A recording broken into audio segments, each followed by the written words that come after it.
How's everyone doing? Hey Chief, hey Ghoul Soul. Time for some House Trapped. Let's go.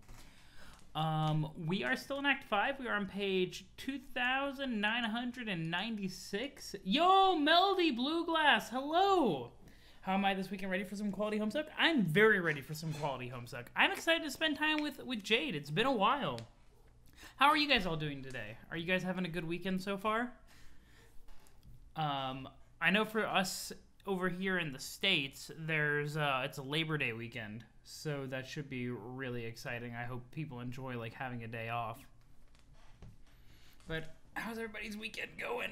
Oh my goodness, I'm doing the big stretches. Ah! Yeet! I was also I've been uploading the previous acts, like the previous VODs, to YouTube, and it's interesting because like yo! Jade, thank you so much for the resub for 3 months. I really appreciate it. Thank you so much.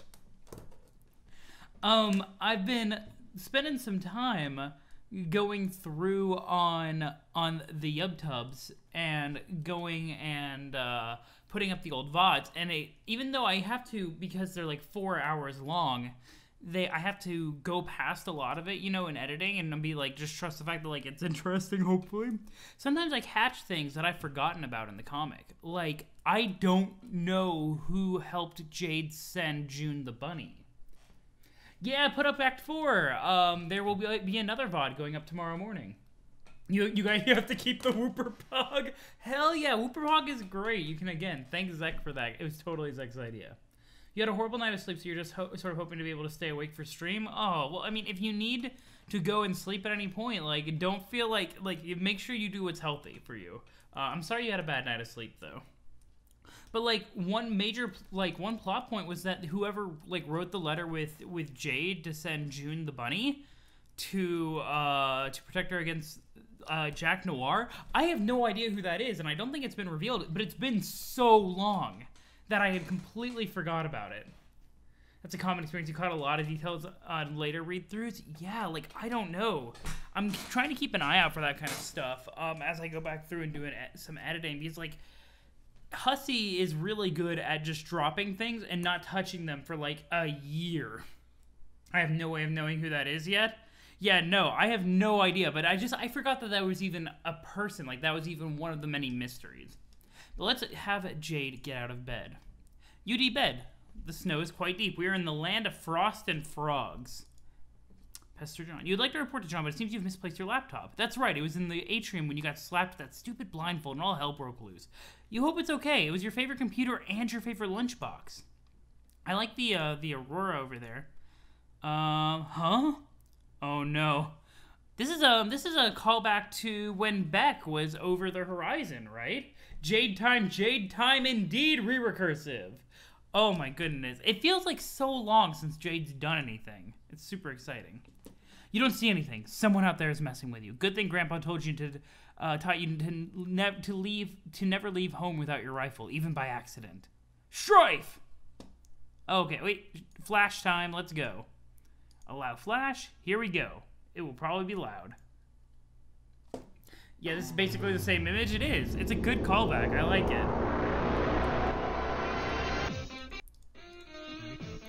Ooh, Uranium Imp. That's not good. Are they all untouchable now because of Beck's powers, though? Agreed.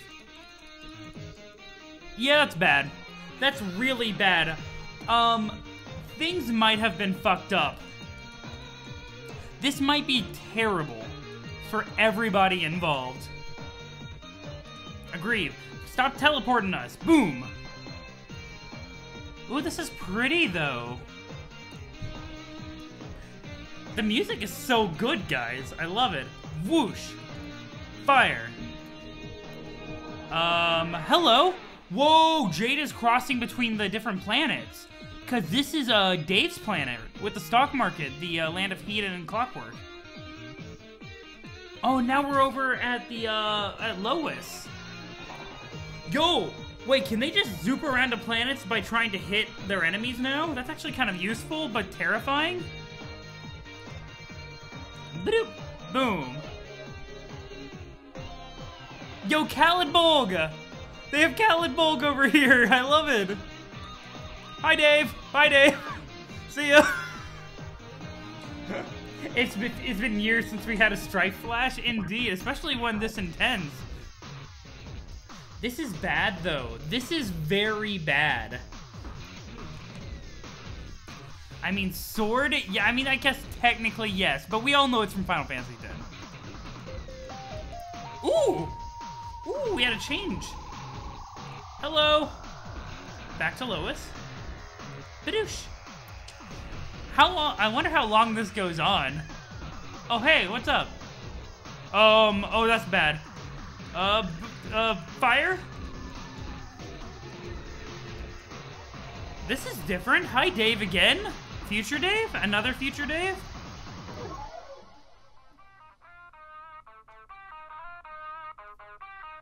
Yo!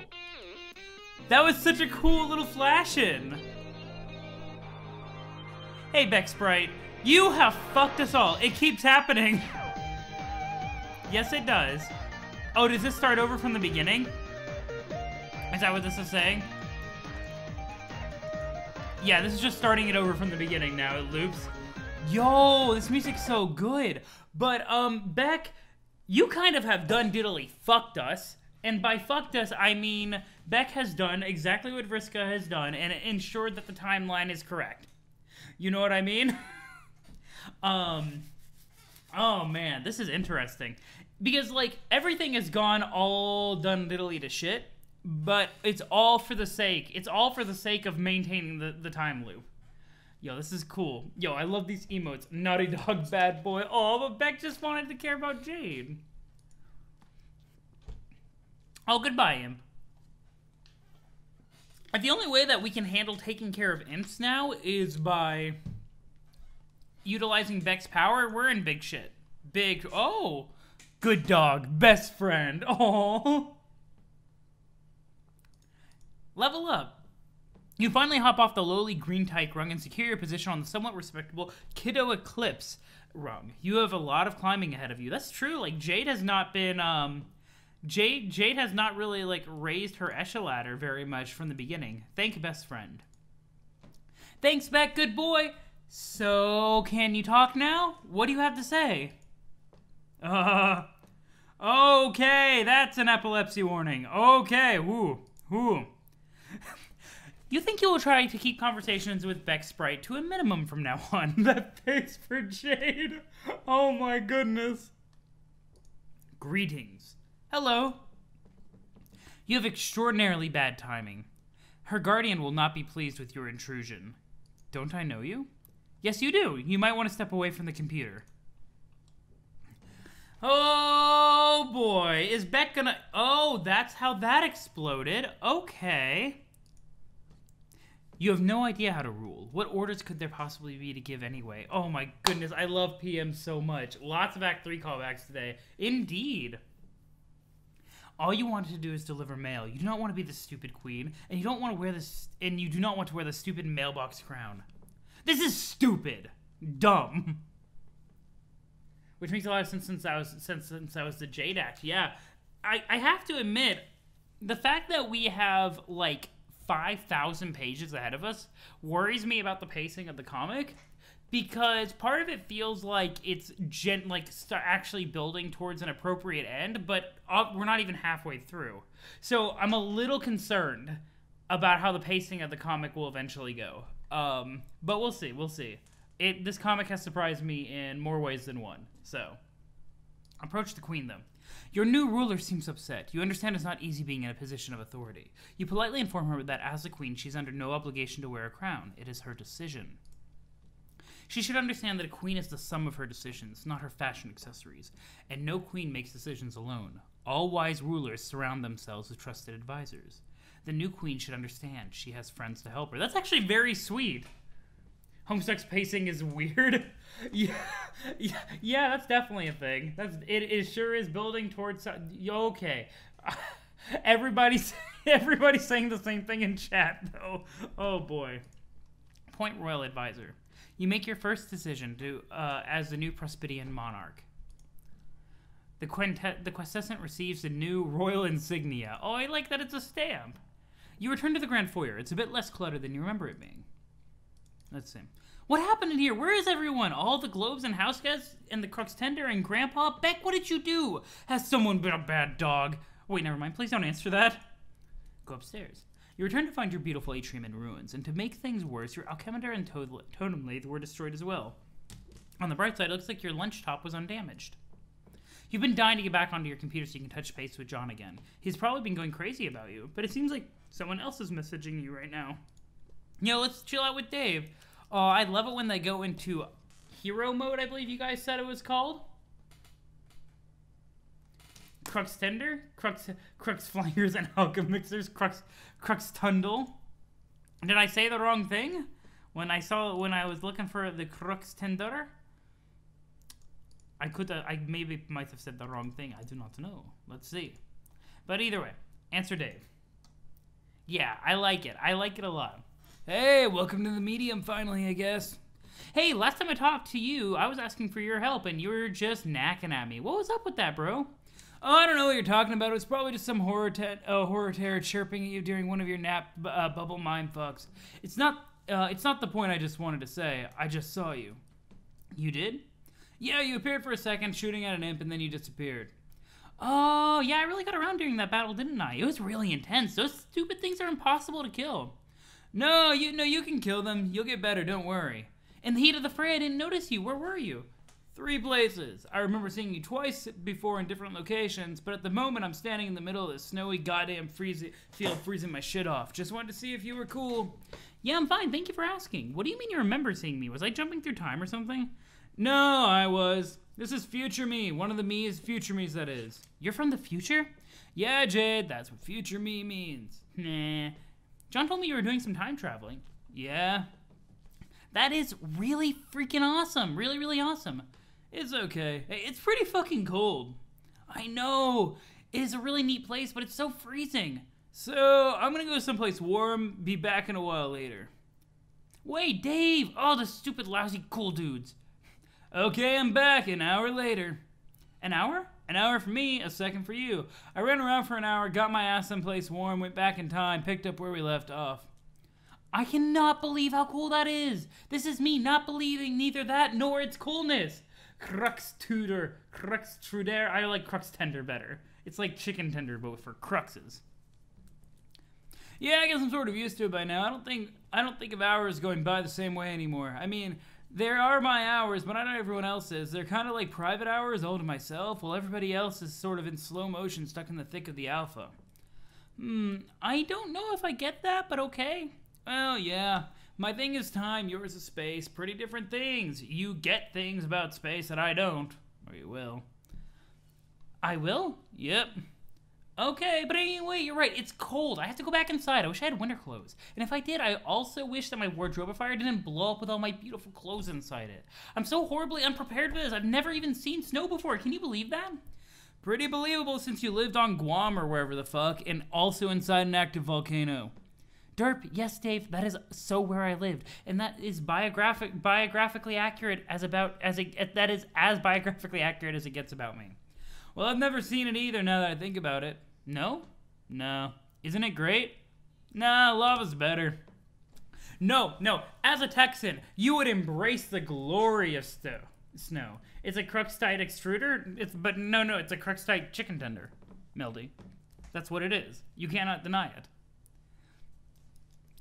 Yeah, it's lava and skeletal skyscrapers all melt. Oh, wait, yeah, sorry. Lava's not better than snow. Yeah, it is. Lava and skeletal skyscrapers all melting and shit. How is that not way cooler than, like, snow and more snow? You can't play in lava. It's no fun. You can only die in lava. Snow is a big, chilly carpet of nobody gives a shit, like old man Winter spread around his nasty mayonnaise and turned the landscape into his personal asshole sandwich. Ew, Dave, no. When I look around, all I see is miles of unharnessed snowmen that I'm just too damn cool to build. No, this is so lame. I am hearing an insane and stupid guy say stupid idiot things while wearing dumb sunglasses for lame morons. Whoa, Jade with the fucking haymaker. I need to go look for my teeth on the canvas as soon as shit stops spinning in there. Stops being like 10 of you. Why don't we play in the snow later as soon as you get some Time. Time. Time, then shades. Time. Time shades, let's go. Oh my fucking god, Jade. Time. I'm not gonna play in the snow. Maybe you missed those credentials I flashed, which clearly stated me as being too cool for that. Like, federally too cool. My coolness is named after a dead president plus his middle initial to make it sound extra legit. I know you're joking around. You are not too cool at all, and you don't even think that. Okay. I thought you were going inside. I forgot. Well, at least make some damn clothes. Something warmer. Why don't you alchemize some shit? I can't. All my stuff blew up. Blew up? It's a long story that involves a piñata and a gun and a very naughty doggy. I completely understand everything about that practically entirely. So anyways, everyone's saying, I gotta go talk to John. I've gotta get him to make some new gizmos, assuming that's even possible. No, don't bother John. Chicken tender extruder. Exactly. Recursive's got it. See, Melody, we're all on the same page now. Who cares what Hussie says? Oh boy, why is Dave telling Jade not to talk to June? That worries me. He's like on his fucking win mission or whatever, getting all of his ridiculous magic cyclone powers on and realizing big blowy destiny. Yo, Volda Hayes, thank you so much for the follow. I'm glad you're enjoying the stream. These guys have a very cute friendship. They do. All of the Earth Kids have super cute friendships. I very much enjoy them. As the chump of Shoosh. John has magical cyclone powers? Almost. Whoa, you guys are all so much better than me. I feel so lame. We all start out somewhere. Remember I was scrambling up that tower to get the egg like an idiot? What the hell was I doing? It was like a goddamn Pooh Bear in a tree, reaching up his fat fucking poo paw for some motherfucking honey. So even though I'm awesome now, at one point I was plausibly likened to a autistic stuffed animal. Ooh, yikes, Dave. And you even knew what to do. You told me how it worked, all Christopher Robining my ignorant ass about that egg. But I was all like, I'm a little black rain cloud, bitch, watch me climb. So maybe you're starting out with more sense than me. Maybe. In any case, Egbert lost his computer and game disk, so he can't do anything for you anyways. Oh no, did he lose it in a magic cyclone? Probably some shit like that what's happened, but you're not completely screwed. We just have to think outside the box here. We do? Yeah, honestly, I figured we'd have to do something like this, so I guess here we are doing it. Doing what? Well, you're my server player. Yes. I need you to deploy something first in my apartment. In a few hours, I'll go back, then we can continue this. Oh, geez, a few hours? Yeah, it's in a few seconds. I'm back in my place now. Fastest hours. Yeah, now, deploy Telebeam's laser station. But they cost so much grist! No, it costs practically nothing. Check out how much I've got. Oh my god. So, this is super cute. Jade is feeling the experience of getting into a game like a month after all of your friends are already into it and already have like super good gear and have figured out all the mechanics, and you like are constantly being strung along and they're trying their best to help you get up to speed. And like, it's okay, you'll learn, but you feel like the constant pressure of everybody knowing what they're doing better than you, like even if they're trying to be nice about it. I feel super bad for Jade here. Like, this kind of sucks. What does this thing do? It's mostly pretty stupid and useless, but it'll come in handy here. It reads captcha codes. Oh, on the back of the cards? Yeah, but we can already read those. Some are too garbled and complicated. The human eye can't decipher them. Needs sophisticated scanning technology and artificial intelligence to figure it out. But isn't the whole point of the captchas that only humans can read them and not robots? Yeah, well, that's why this is pretty dumb. Oh my god, sweet bro and Ella Jeff, no! Eject this. Let's see. Ooh, the disc. Ah, yes, that's the. Okay, gotcha. I thought that was something else, but it's just the disc for the game. I guess some captchas are so incomprehensible because the game thinks it would be too cheap to let you duplicate them, like an anti-piracy measure. So the solution to the anti-piracy measure is to override the anti-spam measure. Anti-spam? Yeah, well, that's what captchas are for, and they're on the backs of the cards for a really good reason, because God knows the last thing you'd want to do is have some web bot being able to figure out the code for, like, a potted plant. That'd be fucking mayhem. Yeah, obviously. But in order to effectively cheat, we've got to open Pandora's spam box and release the laser station into the world with its leering and telebeam. Now, no captcha is safe, and you'll have bots signing up for email accounts and duplicating potted plants and shit. Oh no! Basically, the robots are in control now, which is good news and bad news. The bad news is that they're all porn bots, and they've got loads of provocative material they're just dying to share with us. What's the good news? That's also the good news. Dave, I still don't know what you're actually doing here. What's it look like? I'm duplicating my server disk. Jade spent so long knowing more than her friends, and suddenly the roles are reversed. Yeah, I agree. I think it's very interesting. I like that kind of like role reversal in general in storytelling, where it really helps the character grow to be outside of their comfort zone, even in a way that they were in their comfort zone before. And so to see this happen to Jade is really exciting for me. Oh, to give it to John? Nah, I told you we're not bothering John. He's got shit to do. I'll just install it. But you are already Rose's server player, and John's mine. Not to mention I'm yours. Can you really be a server player to your own server player? Don't see why not. We've got to get creative here. This game's already so far off the rails. What is there to do but improvise? But I guess I thought John had to sort of had to be my server, you know? Well, he was. He got you in, didn't he? But now he's not. Been a change of plans. Time to roll with it. This is actually really interesting. Like, the fact that they're going to try to shift... So this would mean that Jade would have both June and Dave as her server players? Here's some relevant Hussie commentary from back in Act 1. John has the right idea, keeping them blue shapy things and alchemics respectively. Because really, who even gives a shit of what any of this is actually called? I know when I play games, I seriously don't care what all the meticulously designed stuff and assiduous nomenclature that they put a lot of thought into. Most of the time, I'm like, where's my sword? Okay, here it is. Fuck yes. That's very real in a lot of cases. That's very real. And, like, players find their own names for things anyway. You know what I mean? Like, most of the time, like, players are just making up their own easy-to-remember names for shit anyway. Well, you're from the future, right? Don't you already know if it'll work? Yeah, more or less. I never really studied how it went down all that closely. I just figured that when the time came to sort it out, the right thing to do, it would be obvious, like it is now. Managing the loops is a balance of careful planning and just rolling with your in-the-moment decisions. And trusting that they were the ones that you were always supposed to make. By now, I'm pretty used to having my intuition woven into the fabric of the Alpha timeline. Pretty smooth, Dave. Yeah, I know. Shades for everybody. Dave's the coolest dude, guys. Dave is the coolest of dudes. This will be the disk I use for your connection, while the original will stay bound to Rose's connection. So you'll be the server for both us ladies. You just keep getting smoother. I can't handle all this smoothness. Well, technically, I'll be your server, and past me will stay as Rose's server, which is to say, present me will, the one with the black suit. Oh, I guess that makes sense. He can keep managing her for a while until she sort of checks out soon and becomes totally useless. Then he can start hopping around time like I did, make a ton of money and stuff, eventually become me and become your server player. Okay, I think I understand. You see, it's not that hard to get the hang of. In the meantime, I'll kind of loiter around this time frame to help you out for a while. Thanks, Dave. What do you mean Rose will check out? Don't worry about it. Just some more future stuff. Bingo bongo. Don't even concern yourself. Now I need you to go downstairs. Oh, okay. Color coordination is important. Thank you, Dave. Oh, I wasn't actually paying that much attention. Is that what was going on here? I might have missed it.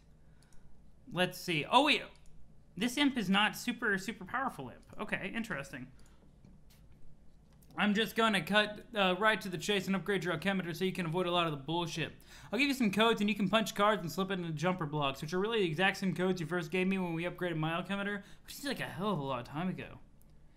It does, doesn't it? Yeah, but it kind of literally is for me. How long? A few days, I guess. Okay, that's not that long. Whatever. Ah, yes. Mention past Dave equals black suit Dave equals Rose's server player. Yes, color coordination, very important. You're right, though. You're right. Yay! Oh, God, hurry up and alchemize stuff. Go, go, go. Hey, calm down. Just because it's snowing outside doesn't mean it's Christmas just yet. There are plenty of things to do before we bother with that sort of nonsense. Take a deep breath, pull the cards down, and relax. Wake up. You already woke up when Jade fired her rifle for 1.5 feet from your eardrum and then disappeared. This idiot here is knacking it up with your eye shades. Someone is pestering you directly into his brainless reptilian face. Retrieve the shades. Step off. You decide you can keep the sword, though. Let's see. The prototyping are randomly distributed to the imps, remember, so not all of them get back powers. Yeah, you're right. I always forget that, like, not everything gets it. So we just have some, like, Omega imps just lying around. Hi there. Knack, knack, knack. Don't mind me. I'm just waiting for the guy on the pile of shop objects to wake up. The glasses are talking again. Knack, knack, knack, knack, knack, knack, knack, knack. If you don't stop knacking, I will turn you into a thorn bush. Hey, what happened? I love the salamanders. I love the consorts so much. You fell asleep. Orange Bird Dave killed some monsters and flew away. Jade fired a bullet at an imp and vanished, and you woke up. Oh yeah, so she's here then. Yes. Is she okay? What was going on there? Yes, she's fine. I guess I should catch up with her? You already are. I am. Future you is. Okay, time travel's involved. That's all you need to say. Everything's cool and under control then. How was the nap? Weird and kind of boring. I was in your dream room for a while, spying on you, being all creepy and dream duplicitous and shit. It's okay, I was being similarly wake duplicitous. What's with your book collection or dream book collection? All of your books are bizarre and terrible. No, my books are great. I can recommend some good titles for the next time you're asleep. Nah, but yeah, I was defending your collection, I guess. I understand defending your collection, I guess. If you were in my dream room and talking shit about my awesome dream portraits of Dream Stiller and Dream Snoop or whatever, we'd have to have a fucking talk.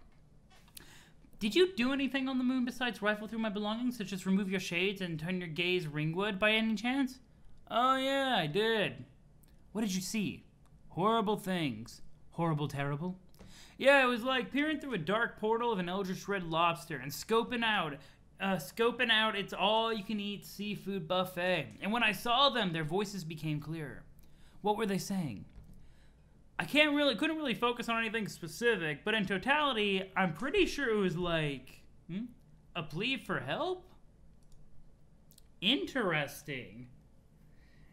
Nakadile. What a cute, that's a cute name. Nakadile. June has salamanders, Dave has crocodiles, Rose has turtles. Yeah, okay, that makes more sense. That makes way more sense. Nakadiles. Yo, Rose is so fucking cool, though, guys. Rose is so cool. That's good. No, it was disturbing, so I slapped my shades back on and went up and perved on some sleeping girl's room to take my mind off of it. It means they're reaching out to you. Oh, God, why would I want that? I'm not about to get molested by calamari with fucking teeth. Use your powers and, like, stroke a mummy's paw or some horseshit to open a dark channel. Tell them to keep their lecherous flagella to themselves. You're going to have to help them, even if you don't like it. They're being massacred, presently, already, and still to come. What does that mean? It means time doesn't work rationally out there, nor does space. But that doesn't change the reality of the threat. Who cares if they're getting killed? They're hideous and obnoxious. You're underestimating the nature of the threat. At this point, the threat isn't to our session or any given universe. It's to the perpetuation of reality itself. You wouldn't be saving them, per se. You'd be saving everything. Ah, okay, cool. Dave's the coolest of dudes. Yo, Rose can just fly! I love Rose can just fly! Let's go! Join the Tentacle Gang, Dave? Oh, man. Hashtag Tentacle Gang. Let's go. They've revealed some of their secrets to me already and given me a few errands to run. This is why you might have observed some unusual behavior from me. Oh, shit, you're kidding. No, really, are you serious? I didn't even notice. Fuck, mind equals blown. Once these convulsions of explosive laughter subside and finish rocking my very foundation, I might point out that you haven't really been as astute as you're implying. You deliberately fogged your vision your entire life with ironic eyewear while awake and while asleep. Though perfectly alert, you've chosen to ignore your surroundings. But now that you've seen them, you have a choice to make. Okay. They'll only tell me so much. They would like an audience with the Prince of the Moon as well. We are like the emissaries to what lies beyond this small bubble in their unfathomable dark foam. Dusk skirts its edge, and during the lunar eclipse we graze it, and that's when their intent for us becomes clear. I'm doing my part, but they have a mission for you as well. What am I supposed to do? Listen to them. My understanding is they will teach you to navigate the unnavigable. The result should be a map. Like a treasure map? No, something a little more astronomical. Like a star chart with no stars, hence the challenge. Why? To plot a course through the furthest ring. Plot a course to what? Ah, the green sun. Okay. I'm writing down some notes about, like, Rose and Dave and having a map to the green sun. Prince of the Moon. Yeah, I picked up on that. I assumed that that was referring to Dave. Let's see. The power source of the first Guardians. I mean, that makes sense. The color, so that makes sense because we saw a Doc Scratch and we saw Beck, and there's this whole green motif and everything. Prince, wait, Moom with an M? Is that what it said? Was there a thing? No, okay, it said moon. Okay, you guys are just being goofy. You guys are being goofy. Alright, the green sun, okay. Wait, sorry, I mean, the green sun. My bad. Yes, that's much better. What's the deal with this thing? I mean, aside from giving Jade's dog all of his devil powers, and by extension, I guess Jack, what's the deal with it? Yeah. I don't know what there is a deal with it. Beyond the deal you just described, it is what it sounds like. A huge sun out in the middle of nowhere, and it is bright green. It is simply the green sun. How big? I need a sense of scale here. Is it like the size of our sun or bigger? Or is it only as big as, like, planet fucking Jupiter? It is nearly twice the mass of our universe. Okay, that's very large. Another Homestuck streamer wrote Prince of the Moon in their notes. Oh, I see. We actually saw brief flashes of green sun during Beck's introductory strike flash. Oh, interesting. See how important that contextualization was? Now I know exactly how fucking impressed I should be. I mean, holy shit, that's huge. Happy I could help. So, okay, I need to make a map to this thing with the help of 1,000,000 rambunctious gross tentacle mutants, and then I guess we go there for some reason? Yes. Why do they need a map? Well, can't they just, like, tell us what direction it's in, point a spaceship that way, blast off to adventure? No, the geometry of the furthest ring is too complex. Remember, its space-time is labyrinthine. In fact, it's really not accurate to call it space-time at all, since it's outside the domain of any created universe, where those properties have become instantiated and stabilized. I can kind of get that time is messed up there, with, like, loops and causality paradoxes and shit like that, being the night of time here. Not sure why navigating space would be a problem, though. Space isn't my thing, remember? What's it, like, full of wormholes or something? It depends. The greater the distance you travel through it, the less reliably time flows. And the more time you spend in it, the less reliably space behaves. Time and space aren't as different as you might think. I thought you weren't supposed to know shit about either, seeing as you're the seer or whatever that means. I think it means I'm supposed to know shit about the big picture, which includes tidbits like that. But the insides of my shoes stay free from the grit of the minutia. Fair enough, so I take my map and fly to this thing. No, I do. Okay, you fly to it. Then what? That depends on if John is successful. So why do they need June's wind powers, I wonder? Technically, being almost twice the mass of the universe says nothing about the size of the green sun, because since we'd also need the density to find the volume. I guess that's fair, actually. That's very fair. Oh, here we go. Here we go. Yeah, this is like the super battlefield. We have everything prototyped. The worst prototype over here with Beck. The worst. The worst. You mean with the quest you're sending him on? Yes. Is there anything you do that's not sending dudes on quests? Nothing whatsoever. So he's got to get the cancer out of Skya, right? Yes, the tumor. Yeah, so what's the tumor do? I mean, the tumor. Jesus, can we stop with the fancy colored text bullshit? I guess so. I thought it was more fun that way. Yeah, well, okay, you can keep doing it then. Thanks. Black the tumor, black. I like that it has the tags. To fly a kite for a picnic, you just gotta make sure the wind's just right. Controlling solar winds, just whoosh, whoosh, get that spaceship going. The tumor is quite a large growth at the center of the battlefield. He won't be able to remove it without fully realizing his ability. Okay, cool, what is it? Can you promise you won't tell him? It would probably make him more nervous than he needs to be if he knew. Okay, I just won't say anything. Just tell me. It's a bomb. The tumor is a bomb. Okay, that's bad. That's Rose, what are you planning? What is going on here? This has been quite the turn of events. What? What? It's set to detonate precisely when the reckoning ends. This is how long we have to put the plan into motion. What the hell is a bomb doing in there? It could be a feature of any session not meant to bear fruit. A means to wipe out a null session rather than leaving it lingering in paradox space for all eternity. Or it could be a mutation specific to our session. I really don't know. First time for everything, I guess. Seriously, where'd you get all this info? Did you get it all from the gods, or are these just a bunch of orders you're following? Not exactly. They've urged me in certain directions and guided my exploration. I've obtained some answers from them, but ultimately this idea is mine. Plus I have other sources. One in particular has been quite illuminating. What? I've been referring to him as an informant when people ask. Which isn't often. What, do you mean a troll? No, it's a man who exists in another universe. He wants to die. What? Who have you been talking to in another universe? What? What? Rose, give us answers, please. Sounds like a really credible dude. Sign me up for trusting absolutely everything he says.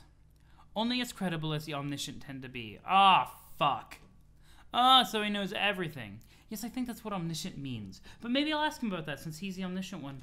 Even if he is omniscient, which he probably isn't, what if he's just lying? He says he doesn't lie, and for some reason I believe him about that. He's a convincing fellow. Why are you talking to Doc Scratch? Why? Why are you talking to Scratch? Oh my goodness. Why does he want to die? He no longer has a purpose now that he's done everything required to summon his master. As a first guardian, he's completely indestructible. Well, almost completely. Wait, what? His power is derived from the same source as the Earth's guardian, and conveniently, that of our nemesis as well. Okay, I get it now. When John delivers the tumor, and I do mean the tumor, I and I alone will navigate to the furthest ring, and I will destroy the sun. And by which I do mean the green motherfucking sun. And in case it wasn't clear, I won't be coming back. Okay, that's bad. Rose has a suicide mission. I don't like that very much. I don't like that at all.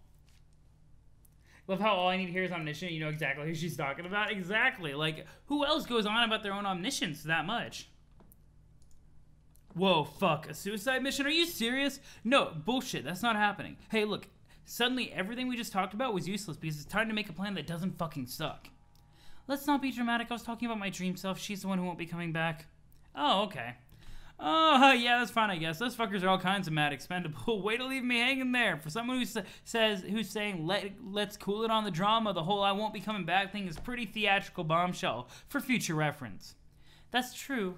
Your outburst was pretty sweet, though. Yeah, I know. When I do my thing, make this map, which I guess is like a solid black piece of paper, this is gonna be fucking stupid, isn't it? And just one thing you have more than any of us, it's time. So whenever you like. As long as, conventionally speaking, it's quite soon. Alright, so, dog it as long as possible, then travel back to about now and then go to sleep. Sure. And if you have trouble going to sleep, maybe you can ask your patron troll to trick the telepathic one into putting you to sleep again. What? Each of us seems to have a troll infatuated with helping us. Haven't you noticed? No. What about the psychopath who's currently helping you? Oh yeah, Terezi. No, she's cool. Isn't that camaraderie blossoming into some sort of interspecies whatever? It's blossoming into an interspecies partnership and incredibly shitty cartooning. What do you mean, get her to trick someone into putting me to sleep again? When did that just happen? Just now. Who did that? That would be John's patron troll. God, fucking trolls. Too many of them to even keep track of this shit. Which one's yours? Is it the absurd Juggalo one? That would be hilarious. There's a Juggalo one. Yeah, see what I mean? She's contacting me out now, actually. Okay, well, I'm suddenly not interested, so go talk to your fairy god troll. I'll be over here paving the way for your elaborate dream suicide when I feel like getting around to it, I mean. Thanks. Or thanks. Later. Answer fairy god troll. Oh my god, I gotta like clear my throat. Oh my god, 1 second. 1 second. Sorry, I'm back. Can I ask you, can I starting to look pretty tired around the eyes? And I wonder if that's because they're not supposed to go to sleep or they'll die like Feferi. Yo, Poppy, hello! Yo, I also love them horns. All the different trolls have different kinds of horns. They are fantastic. Since the gap between your present moment and the implementation of your mystifying self-destruction continues to narrow, this will be the last conversation in which I attempt to talk you out of it nicely. I explain this. The intent isn't true self-sacrifice. First of all, you're underestimating the gravity of a dream death. It's a pretty serious thing, okay? And dream cells are important to a person in ways that aren't always obvious. I think that's true because I think Jade has had a lot of changes since her dream self died. Yo, how are you doing today, Poppy Fubar? I think you're being frivolous, but that's not really the sentiment reinforcing the exoskeleton of my argument. Soon you will be blacked out of Trollian's viewport, and I will have no explanation for this, and neither do you. So I'll just assume the worst, and you should too. Are you sure it's not because I'm sleeping? I've seen you sleep before. You are just asleep, on screen, peaceful and harmless, and posing no threat to anyone. Unless I guess you are up to mischief in your dreams, which I cannot rule out. Actually, that's probably what you do in your sleep, that's what I was thinking. Shh. What? Blah, blah, blah. Right, sorry, I'm saying this is a special case. It is foreboding and disconcerting, and you are being reckless. You're right, I can't explain why I go dark on your monitor, but I'm confident in my plan. I have it under control. Your hubris is really astonishing. Easily twice the mass of a universe, I think. That it hasn't collapsed upon itself into a tiny lavender singularity is the most striking marvel Paradox Space has coughed up yet. Maybe it did. Maybe that's what went wrong. We figured it out! No, please stop. Humor won't deflect my really big and important tirade, okay? You are investing too much confidence in the evil gods who will oppose Skya and your true purpose, and I can't abide that. And as difficult as it is for me to confess, I think your plan is very dangerous, and so are you. Oh? Yes, and I'm afraid I'm going to have to devote all of my efforts to stopping you. I'm sorry to hear that, Kanaya. What did you have in mind for this new and exciting adversarial phase of our relationship? I'm so glad you asked. You see, I have been training a powerful wizard. Yo! A friend of your cosplays from the series? What? Oh, that sounds super fun. Oh, do you know what your friend's favorite trolls were? Kanaya about to go nuts. No more Mrs. Nice Troll. The fact that Kanaya is genuinely concerned for Rose makes me super happy, though. Like, genuinely super happy. Let's see. Oh, no. No. Kanaya, no. Don't bring Eridan into this. Please don't. Please don't bring Eridan into this at all. Yes, your shout pole is like a tower broadcasting your fear across the ring, and you are right to be afraid. I've commissioned none other than the legendary Prince of Hope, and I am teaching him the ways of white sorcery. Prince of Hope? Prince of Hope? Did we have Eridan's title? Is that really his title? Where is Eridan? Where is Eridan in my notes? I don't actually think I have Eridan's land in my notes even. Eridan title get. Let's go. Let's go, powerful wizard. I don't have Eridan in my notes, which kind of sucks because my page of troll notes is very packed. Very packed. Okay, let me just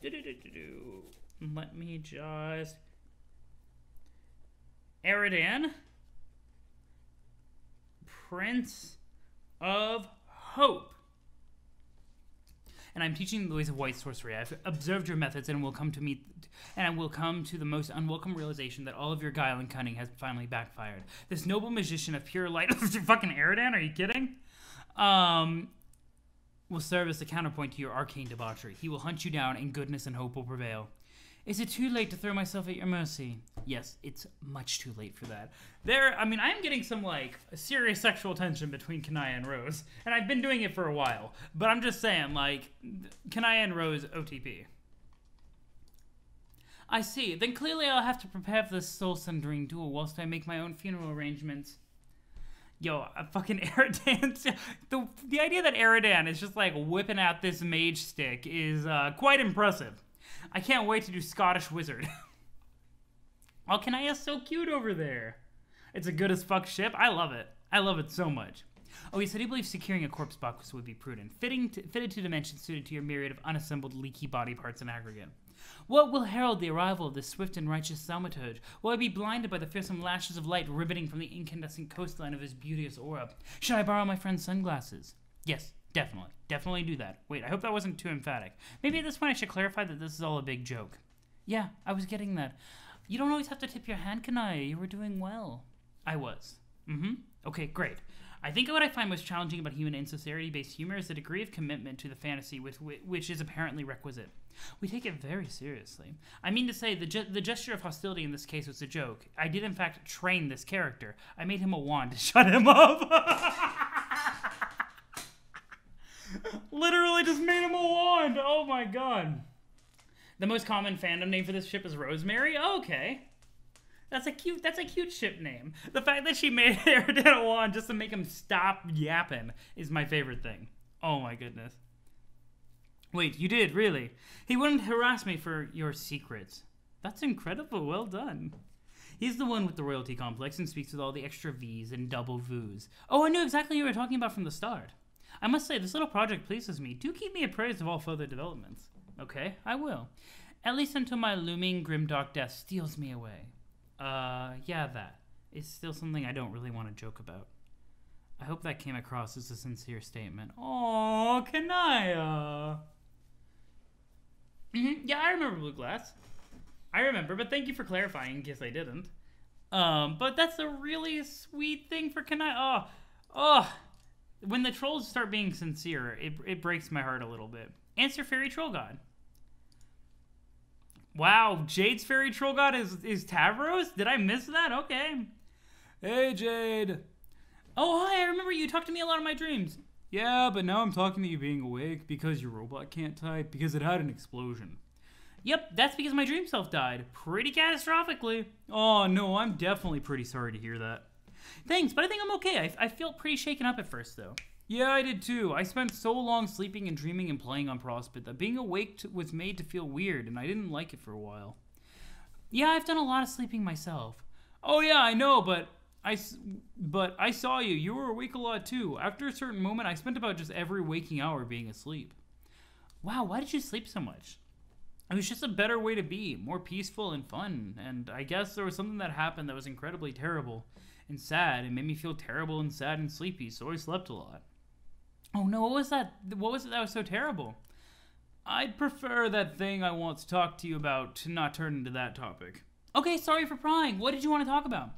I wanted to ask permission. I would have asked permission the first time, but at the time you were not able to give it or talk about anything. Permission for what? To commune with your luces. With Beck? Oh, what do you mean by commune? And what do you mean the first time? You did it before? Yeah, it means to talk with him and suggest you do something which is good for him and also for the people that he likes. Oh, like a psychic power. Yes. Pretty sweet. When did you do it before? Oh, very recently, personally speaking.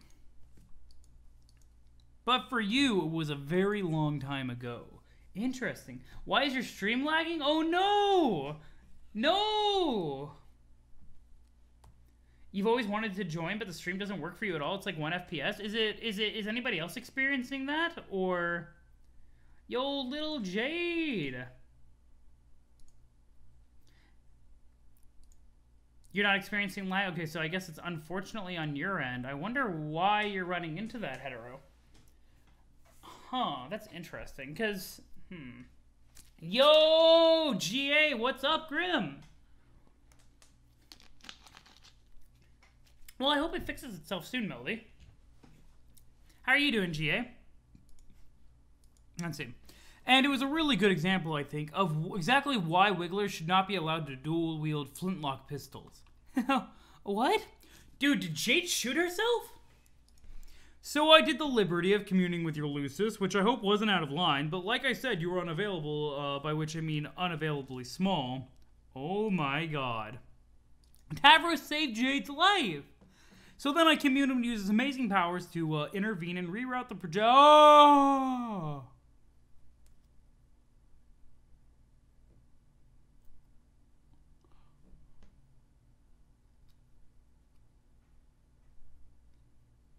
Hope the stream's been going well. It definitely was until now. My heart is a bit broken. I'm usually experiencing a little bit of lag because of your internet, so you can't really weigh in. Oh, okay. But hey, I just hope that it clears up for everybody. It's unfortunate to hear that it's having a little bit of issues. But baby has a gun, but oh my god.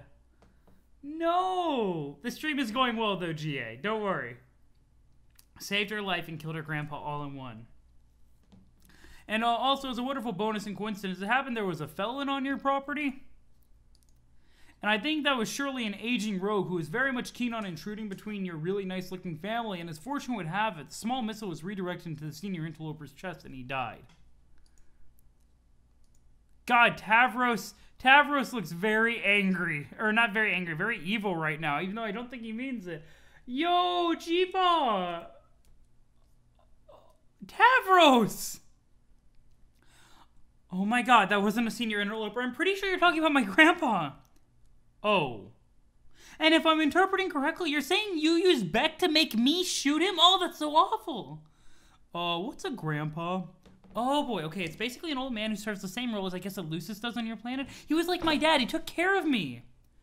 Whoa, that is a really weird cultural thing, I guess.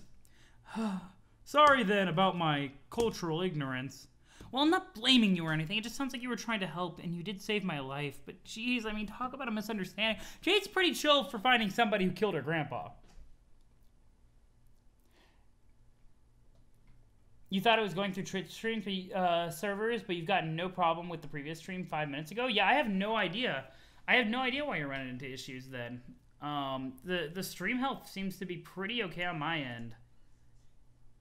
Huh. Yeah, I've got like an excellent thing for the stream health, and I don't know. That's really weird.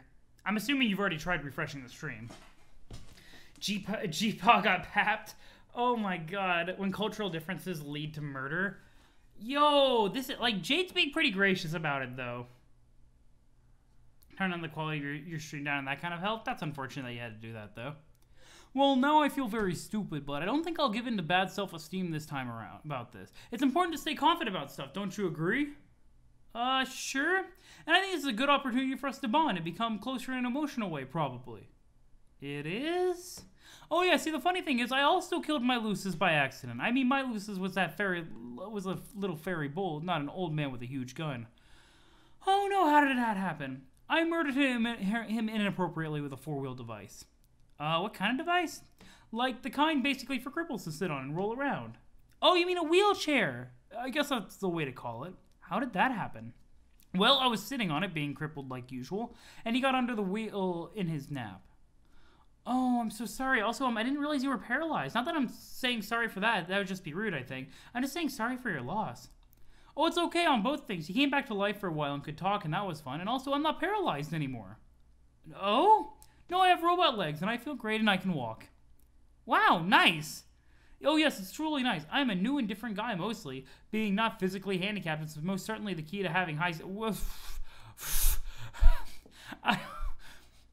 I definitely feel like Tavros still has some issues to work out about, like, self-esteem in general. I think, like, Tavros... Yeah, like, lol, Tavros, no. I definitely think Tavros is, addressing a problem with his own self-esteem with a physical solution. A good physical solution. You have a bad understanding of self-confidence? Exactly. Let me put it this way. He is still equating his self-worth with his disability, even though his disability is not something he has anymore. But he's carrying that mentality forward, and it's going to end up crippling him emotionally. He is doing his best. I actually like Tavros. I like Tavros a lot. He is definitely a sweet bean. Sadly, it is still hard to watch. Oh. I mean, I don't know if you're talking about the stream or just watching Tavros fumble around. Like, you know what I mean? But in both cases. Because, like, I just want Tavros to, like, learn to have self-esteem. Hi, Melody. Thank you for the hydrate. I don't know if I agree with that. Oh, absolutely. Take it from me as what fact is true. And now I feel emboldened to do things that heroes should do. Like save the life of a pretty girl and kill the fiendish old man who... whoops, wasn't fiendish and you loved him, sorry. Well, that's good, I guess. I just wish maybe you told me what happened when I was younger. I spent years wondering about it. When I was really young, I was sure the doll sitting across from him did it. And for a long time, I was terrified of the evil blue girl. And she sort of haunted my childhood, and I had trouble sleeping for a long time, but then, of course, I got older and realized that was silly, but then I should have just speculated maybe it was suicide, which was really a sad thing to think about. Whoa. Whoa, that got dark. Ow, wow. Ooh. Please, no. Please, no. Please, no. But no, like, that actually makes me feel super bad for Jade, like, spending all that time thinking that your grandpa killed himself. Wow, yeah, I totally blew that then. I guess I can still tell you about it in your past. But even if you do, I don't remember you doing so. Oh. Then I guess I won't. Okay. But yeah, irregardless, this is likely to be the kind of thing not to stand in the way about good feelings about myself. Yikes. Big yikes. There are times when you just should stop talking, Tavros, and I hope you learn that in time. I mean, I saw that your Lucis saved you anyway in advance, and I just want to make it possible that I was the one involved with being the hero there to save you, like to put myself in your story in a brave capacity, because that's what feeling good and positive about yourself is all about. And that is not what that is. Tavros, you are trying your best, but like wishing the best for Tav, but still has some stuff to work out. Exactly. This is better than him being down on himself all the time, but he does not understand. He does not understand what true self-confidence is. Following in Vriska's footsteps, that is an interesting take. In a lot of ways. Yo, poor Jade is miserable. Wow, you sound really confused to me. Absolutely, I am confused like a fox. The kind that has high self-esteem. Yeah, no, this is actually very Vriska-esque now that you mention it. In a weird way. In like, yeah, You're incredibly silly. I can't really tell to what extent you're joking around here. I understand that, and jokes happen, yes, but feeling great about yourself is not a joking issue. It is a heavy-duty business and needs to be given all the seriousness that sad things get. I've learned that from my friends and also from Rufio. Rufio? Yes, he's a fake. What do you mean? A fake guy I made up imaginarily. He never stops being a thing that's not real. Oh, like an imaginary friend. Okay. I'm pretending that being fully honest about Rufio's fakeness and being upfront about his general fraudulence, that it will only give me extra confidence. I'm pretending that as hard as I can in the most confident way, which makes it partially more true. That sure is a philosophy you have there. Oh my goodness. Tavros trying to be self-confident by modeling his behavior off of the most self-confident person he knows. Oh my goodness. You have a meta essay on this and some of the disability stuff, but it's kind of spoilery. Yeah, no, this is really interesting because, like, it's very much Vriska-esque in, like, the way that he's handling self-confidence. Because not only is he's also deriving self-confidence from what he does rather than who he is. If that makes sense. And so he feels like he has to do things or he won't be self-confident. He won't have confidence in himself, which is not the case. He doesn't have to go and actively be a hero to feel good about himself. He needs to learn that. Same with Vriska. Oh God, Vriska is even more complex. Vriska is my favorite character in the comics so far. Not because she's the most likable, but because she's the most interesting. I have so many thoughts on Vriska. Oh my goodness, and I want to see how it goes because ultimately she's trying to be a hero, but she's trying to be the hero, quote unquote. But she's also trying to ensure that the timeline goes like how it should. I don't know. She's an interesting character. Yes, being confident is always about saying and doing the things you feel. That is not true.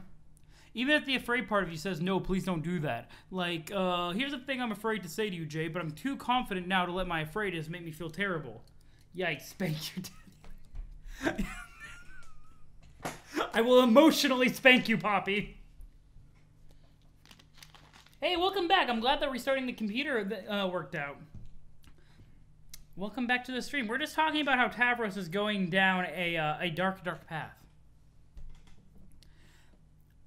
Remember I talked to you a lot when you were sleeping? Yes. And we talked about a lot of things, and we had some things in common, and it was nice. Sure. I think consequentially, the emotional result is probably that maybe I have some possible red feelings for you. Red feelings? You mean... Whoa! Wait, really?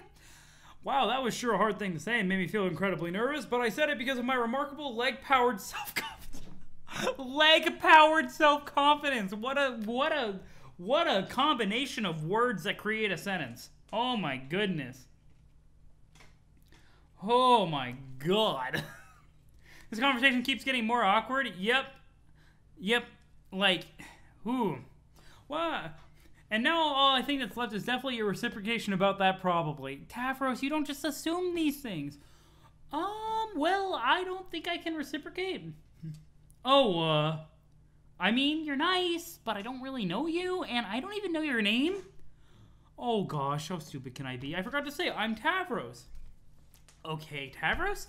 I don't know if you fully thought about this. You don't actually know me very well either. Oh yes, I surely do, because we've had a number of spirited conversations wherein you were very nice and pleased to speak with me. Did I misinterpret that? Was it not actual niceness? Well, no, I was being nice because I like to be nice to people when I can and when they're nice to me, but things are getting a little bit more complicated than that. You can't just know someone from a few conversations. I mean, I only talk to you when I was asleep. I'm kind of different when I'm dreaming. I forget things, and at times I'm not totally sure what's real. Don't you remember that's what it's like to dream on Prospit? Kind of? Sorry, I feel bad about having to disappoint you, but I don't know what else to say. This conversation is the most awkward. I want to abscond from this conversation. These are things that you, like, Tavros is not very good at handling this, and Jade is at least being straightforward. But what about my attractive bravado and ignoring my instinctual cowardice hard enough to say that I like you? Isn't that supposed to be very attractive and encourage the major having of the flesh feelings in others? I guess what I mean is, what about all my confidence? What do you think about that? Jeez, Tavros, I really am flattered you like me and all, and that sure is confident of you to say so, and that's great, but I guess confidence is one thing, but there's such a thing as being too forward, I guess. Yup. Sometimes silence is best, Tavros. Yeah, sometimes. So, like, confidence is a fantastic thing, but honestly, okay, so there's two things. One, Tavros doesn't have real confidence. Confidence is something that you build up internally, and it wavers, like, it changes, like, you're not always feeling as confident, but I don't even like the word self-confidence as much as I do like self-assuredness, which is probably me being a bit pedantic, but there's a groundedness. It's being grounded in who you are. Tavros is not grounded in who he is. He's grounded in his circumstances, in a lot of ways. And so, like, he's still discovering that. Fake it till you make it. Man, he's got a long way to make it. He's got a long way to make it. But I do think that Tavros still, he has some emotional development to do. And I think Jade's handling this pretty well. Just like, yeah. Wow, okay. I also think, and really this is just polite, friendly advice, that if you're really confident, you don't necessarily have to say it all the time. Oh man, I'm sorry to say, it just comes off as a little insecure and off-putting and kind of defeats the purpose. And all things considered, I think we should stay friends or really continue building a friendship in the first place. Since, like I said, we don't actually know each other that well. Yeah, sorry. No, if I'm being realistic, I think that's what's reasonable to say to me. And I'll work on toning down my self-respect a little. No, you should have self-respect. Oh, just how, this is frustrating. Can we talk about this later? I have some things to do. Why don't we get back to the original point? Why did you want to commune with Beck again? Oh yeah, this is all a complete aside. Yeah, like, Tavros is conflating self-respect with, like, always doing what your first instinct is, which is not the same thing. Interesting, though. An interesting exploration of that. Oh, yes, of course. I wanted to get approval from you to commune with him again, now that he's a sprite, to perpetuate one of my heroic ideas again. Oh. I mean, right now he's kind of grounded in the other sense, though. I mean, I guess he has legs. I guess he can't fly. Tavros never really had any time to build any self-confidence, putting his relationship to troll society as a whole and Friska beating him down constantly. No, absolutely. This is not saying, like, he should have, like, mastered self-respect. I completely agree. I think this is an interesting journey for Tavros, and I want to see him... Honestly, I want to see Tavros be a sweet boy and, like, come into, like, believing in himself and, like, not, like, projecting his insecurities and masking them as confidence. I want to see him become a better realized version of himself. I will suggest to him that he attack your adversary as well as ours and maybe beat him to solve everybody's problems. Wow, I don't know about that. Neither do I. I'm pretty sure Beck Noir can kick Beck's ass. Also, I don't know. I have to see Beck Noir again because I only saw it the one time. I kind of liked the whole Anubis like motif of having like the dog head, but I kind of really liked Jack Noir's original design. After taking the ring. Yeah, Vriska definitely isn't good for him since she is determined to make him better than he can realistically be. Yeah, not only that, but Vriska's way of like building people up is so like she views it like in such a deterministic way. You know, like she feels like there's only one way to do it, and it's the way that she was raised with, and she's just perpetuating that same abuse that she got from her Luces. Yeah, this is interesting. If a very convo, as I put it, you want to abscond from a little. I had trouble reading that. I'm not quite sure. Like, I'm not quite sure. This is a bad idea though. Having Beck attack Jack. This is a terrible idea. But I have great skill in commanding beasts to glory in battle, and yours is surely the strongest beast I've seen.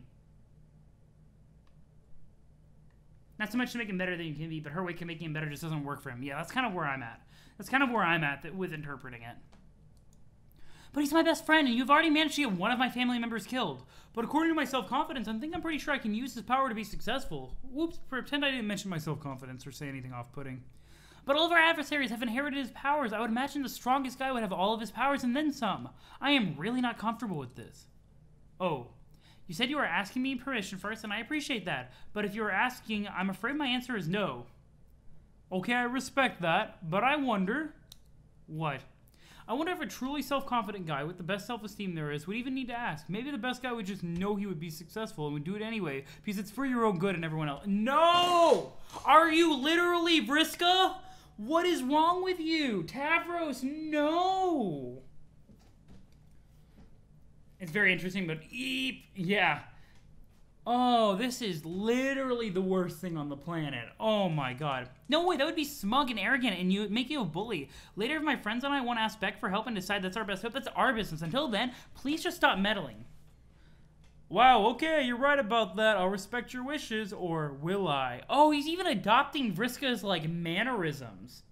No, not the stream lag. Like, Vriska's mannerisms of, like, phrasing things as a question.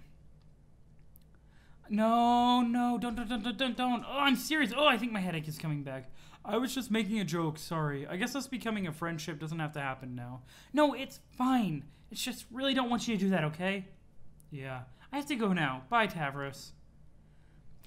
Yo, Vriska's trolling Tavros. Oh my god, I cannot believe how hilariously pathetic that whole exchange was. Even by your wretched standards, Toradork. Oh, god, I can't breathe. I can't breathe. Absolutely priceless. Hey, Vriska, that was supposed to be a private correspondence of a personal nature. How could you even be reading that? Tavros, sometimes your stupidity surprises even me. Next time you decide to open your heart to an alien girl, make sure her chat client isn't being holographically projected for all of us to see, okay? Yikes. And she says all of us to see. How many trolls watched that happen? Oh, that's going to be a huge hit to Tavros' self-esteem. Oh, that's really embarrassing. Thief, tear into the page. Whoops. It was so embarrassing just reading that, Tavros. I'm embarrassed. I'm actually feeling genuine embarrassment. Your obscene incompetence is actually polluting my otherwise pristine composure. Nice going. So, I don't care. Jade let you down too easy. She's too nice. Someone's got to tear into you for that appalling display. And once again, guess whose shoulders that falls on? That's right. Vriska's as usual. I think she has the right amount of niceness personally. An amount that is some instead of, none. Of course, this meant Vriska was specifically watching this conversation. Yup, here it comes. Hey, I'm nice when it matters, and where it doesn't, strangulate the critical development of people I give a shit about, okay? Really, I don't know what you see in her. She is completely useless, like you. Wait, of course, it makes perfect sense. You and she represent the ideal mate-spritship. How could I not have been so blind? Two perfectly pointless grubs in a bucket. No, I have too much self-confidence now to be upset by your scandalous imagery. I don't think she's useless, and I don't think I am either, because the new self-esteem's obtained, remember? Oh, will you please stop going on about your fucking self-esteem? I'll say this much about her, she was right about that. How insufferable can you get prattling on about how confident you are? Tavros, you give confidence a bad name. I gave you all the chances in the world to earn it, to earn real confidence, and you failed. You couldn't even do one little thing I asked you to, the one thing that would have made you man up once and for all. So instead you flew away and cried and decided to sleep away your sorrow for the rest of the adventure. Do you have any idea how sick that made me? Everything about you makes me sick. When you talk about self-confidence, I throw up a little. You don't know what confidence is. Robo-legs don't give you confidence. That ain't no more true than saying my robo-arm gave me mine. See what I mean? Your confidence is faker than even the great Rufio himself, Lord of the Unreal. It's pure fiction, a false, fakey fraud con job from a winty loser charlatan bullshit artist. It's shallow and nauseating, just like you. Do us all a favor and shut up about it. Who? Oh, Vriska has the gloves off. Oh shit, because Vriska was this. The difference between this and the way that Vriska usually treats Tavros is Vriska usually has like kind of this like coy playfulness to how cruel she is. This is just speaking a lot of truth in the cruelest way possible. Oh my goodness. Oh god. Okay, I think this is actually making me pretty mad. Yeah, right. I'll believe it when I see it, chump. I don't want you to mock me anymore. I don't know if my confidence is... Oh, sorry. I don't want you to mock me anymore. I don't know if my confidence is real or what, but I would like you to stop saying stuff like that to me. Stop saying bad things about my friend Jade, too. See, this is good. Him sticking up for himself is good. That is good. The rest of this is, Vriska is completely incapable of understanding Tavros, so whenever they interact, it turns painful. Yeah, it does. Jade is an idiot, a useless, boring nobody. What has she done for a party other than fuck up every step of the way? What does she ever do but take naps and get into trouble? She's awful, and you deserve each other. Oh wait, except she hates you. Even the boring, pointless girl hates you. Talk about a guy who can't get a break. Though I guess she's not completely useless. What do you mean by that? Okay, Tavros, I gave her credit for something, so I'll give you credit for something too. Your plan to control her Lucis really wasn't a bad idea, and using your ability to save her life was a pretty good way to test how effective your powers are across sessions. Pretty good way to practice to know where you stand. Practicing your abilities is important, so when it comes down to using them for something that really matters, you know you're ready for prime time. I know this firsthand. I get lots and lots and lots of practice with your little guinea pig friend. So really, turns out she wasn't so useless after all. Far from it. Well, wait, are you saying you did to her? Not really the point. The point is I'm trying to pay you a compliment. At this point, you are so sad and disgusting. You should treat anything nice anyone has to say about you like a chest full of shimmering boombugs. Okay, God, what? Lots and lots of practice. I am very concerned about that. Incredibly concerned. Like I said, your plan was solid. Controlling the Guardian to go after Jack was a fine idea.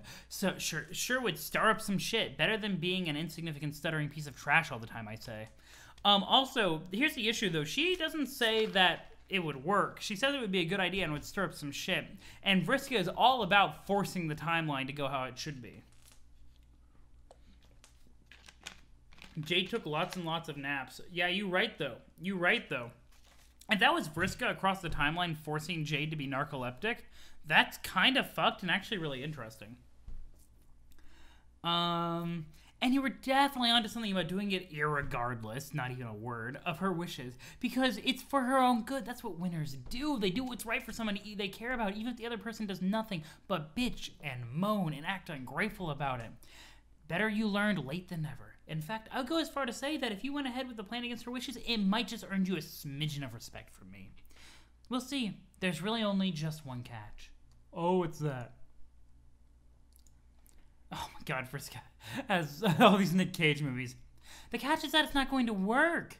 What isn't? Are you even listening to me? Man, clear that Rufio wax out of your ears. You couldn't stick the Guardian on Noir even if you were inclined. Not even if I were to make you inclined.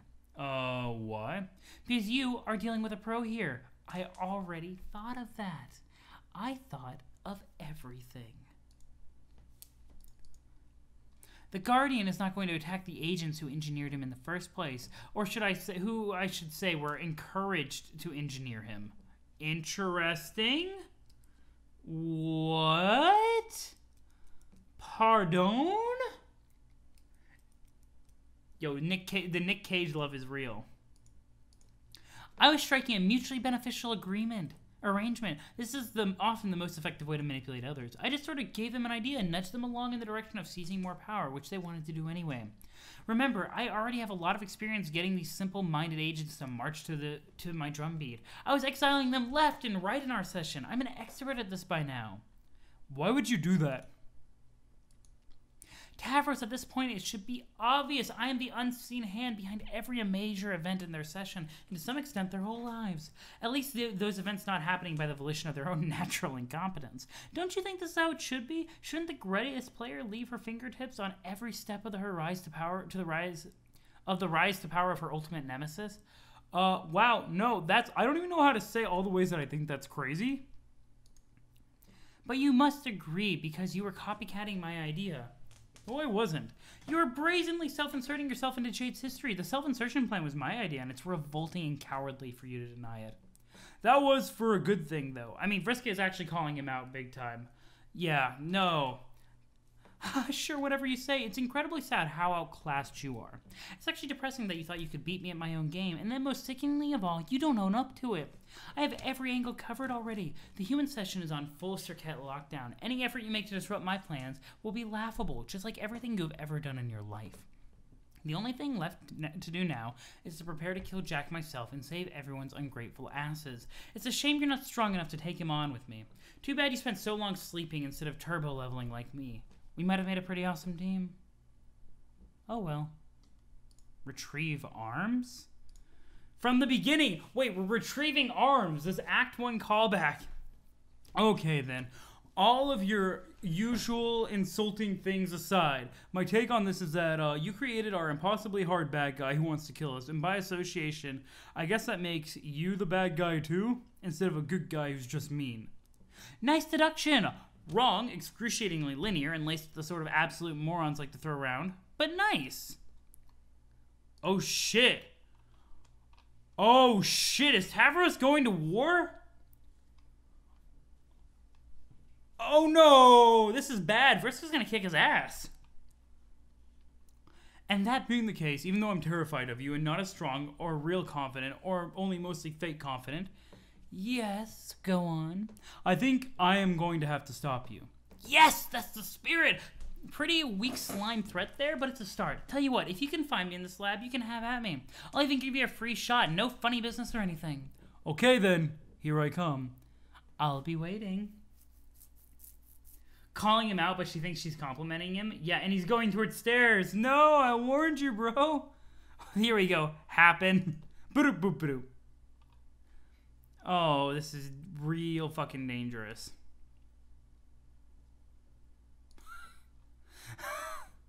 So we're going back to the timeline, and Vriska is controlling Andrew Hussie? What? I like that. I like that fourth wall break. I like just happen. Right. Yes. Hell yes. Hell fucking yes. Why are we having a never-ending story reference from earlier? And so came to an end the most heroic thing that ever happened in the history of metafiction. Let's move on. Air, level up. The windy thing subsides and clear skies prevail. You soar to the highest rung and rule over your echelon as the heir apparent. Boondollars fly. Yo, June is at the top of the echelon? Oh, what fourth wall? We didn't have it for like 2 acts? Fair. Very fair. June is at the top of the echelon. Let's go. Air, cloud up. Oh. Do the windy thing. The clouds have returned. The fireflies are still trapped. The spell remains unbroken. There is a commotion behind you. A nearby village, perhaps. You like the flashy, flickery feather? The attic spooky. I wish those bullies would just leave me alone. Yeah, I mean, you're right. Andrew Hussie told us what would happen later. Just at the strangest moment. Oh. Oh, we actually have a video game flash. Oh, hello. Hello, I need a keyboard. I need a broken keyboard. I got a broken keyboard. Another walk around. Let's go. Pick up serious business goggles. Answer Vriska. John, congratulations. For what? You mean the windy thing? Did I actually do that somehow? Well, yes, you did, and I suppose congratulations are in orders for that too. But mostly I'm congratulating you for gaining all the levels. I love the Vriska flash. Oh right, I got to the top of my echelon somehow. I didn't really think it had a top or that I would get there so fast. So I guess that's it then. Don't have to worry about leveling up anymore. That's pretty neat. Don't be ridiculous, Sean. While you might have technically gained all the levels just now, you didn't truly gain all of them just yet. In a way, this is really just the beginning. Is it? Yes, you are ready to begin your ascent through the god tiers. Nobody I know was able to progress this far anywhere near as fast as you, Sean. Not even me. I can't tell you how proud I am. Yo, June is going into god tier? There are god tiers? Let's go. Wow, really? Okay, what do I do? The thing is, from this point on, you can't make any progress while you're awake, so you've got to get... Oh! If your dream self dies, you lose access to god tiers, maybe? That's huge! It's like getting locked out of endgame, like leveling in content if you let your dream self die. It's like in the old Shining Force games, or like by classing up too quickly, so you lose your hero tier. You know what I mean? Yeah, those fuckers are mad expendable. No, no, no, no, no, no. But not just any boring old nap will do. You need to go to sleep in a special bed. You must find your quest bed, John. That sounds pretty cool. Where is it? Not too far away, but rather than me telling you, why don't you go ask the go talk to the locals and ask around. I thought you'd get this far, but at some point you're gonna have to start taking steps all by yourself. I think you're ready for that. If you make the right decisions and play all your cards right, hell, you might even wind up a higher tier than I did. Quest bed, let's go! Okay, I will. Thanks a lot, Vriska. Hello. Did you see it? It was there, after the windy thing. See what? Oh gosh, I can't think of the word. The big flat thing that's wide as possible and up. The dark colored ceiling the clouds stay under. You mean the sky? Yes, it was beautiful. I hope to witness its miracle again one day before the end of my sad, ambitious, amphibian life. Yo, salamander, let's go. Open Grixis. Thank you for my mini tablet. That was quite a bluster, wouldn't you say? It really had us all whipping around here with our legs flailing every which way. You must be talking about the windy thing. Yeah, sorry about that. What else would you have to be sorry about? As a great surge of the breeze could only like that be summoned by the air, it means he's finally come. This is exciting. Blah, blah, blah. Please let us know if you see him. That's cute. That's really cute. You know, the fact that June gets along so well with all the consorts makes me super happy. I thought for sure that our mushroom was cooked. The great tragedy nearly consumed us all. Blah, blah, blah. The great tragedy? Or the green tragedy? Oh, you mean the fire. Yes, word of has spread of the global catastrophe. Thousands of lives were lost. Luckily, the air saved us. I'm going to pop a big friendly bubble in his face if I ever am lucky enough to meet him. Wow, that sounds like he's in for a treat. Aww. This is cute. I love these salamanders. Oh boy, oh boy, oh boy, I can't wait for the air to visit. Maybe he's here right now. Maybe if I blow in a spit bubble big enough, it'll catch the air's reflection. I might be able to bask in his magnificence. Wait, I see something in my bubble's reflection right now. Could it be? Oh, never mind. It's just some dumb boy with square glasses shapes. Hey! Oh. I guess I can talk to you, too. You. We must all come together and unify as a people after the great green tragedy. This harmonious union will most likely entail a lot of standing around and fidgeting hyperactively. Together! Roasted indeed. These salamanders are mean, yo. Left village, right mushroom orchard, and also secret grotto. Shush. I thought the spell was broken there for a minute. The clouds went all away and all the fireflies were all buzzing around acting disoriented. But then the clouds came back, and to be honest, I was a little relieved. I've grown fond of them. If the fireflies were to escape from above, I would miss them dearly. Aww. I missed a Parcel Pixis? That Parcel Pixis is for somebody else, clearly. Not for me. Let me go ahead and say. Is it Fago? Can of Tab. Yeah. Let's go. Yo, June doesn't like Tab? Are you kidding me? Let's see. Shop. Looking for something tasty? Cone of bugs, onion, tasty mushroom, grasshopper. Let's just go ahead. Let's get a grasshopper. Got a grasshopper. There's so much in this village. When I pass one, I'm obliged to take its contents. I'm the heir. I can do whatever. But you're right, though. Let's go get it. Consume grasshopper. You got a smoke. Great what you need. Is there a way to make June consume the grasshopper? Nope. Okay. That would have been fun, actually. That would have been really fun. Shh. Listen. Do you hear that? He is asleep, thank goodness. But when the windy thing was kicking up all the fuss, it sounded like he was not happy at all. It makes him absolutely furious that anyone other than him bends the breeze to his will. It is not pleasant for anyone. Luckily, there is only one person who can do that, and he is surely the mythical figure who only morons believe in. Who are they talking about? Maybe the denizen? Hydrate? I'll consume that grasshopper, you right?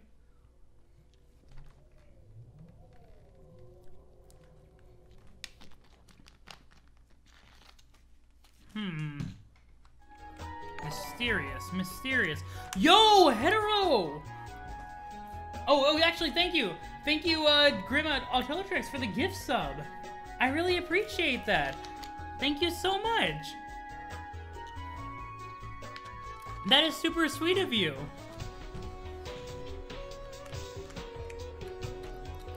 Let's see.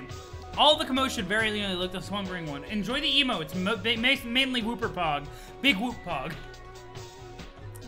All the commotion very nearly woke the slumbering one, I think. That would have been dreadful, but he's still asleep, and I'm sure only the air can wake him and break the spell over this land. It said that the air will wake the denizen by playing a magical song that only he can play, and when he wakes up, the air will meet the terrible beast face to face.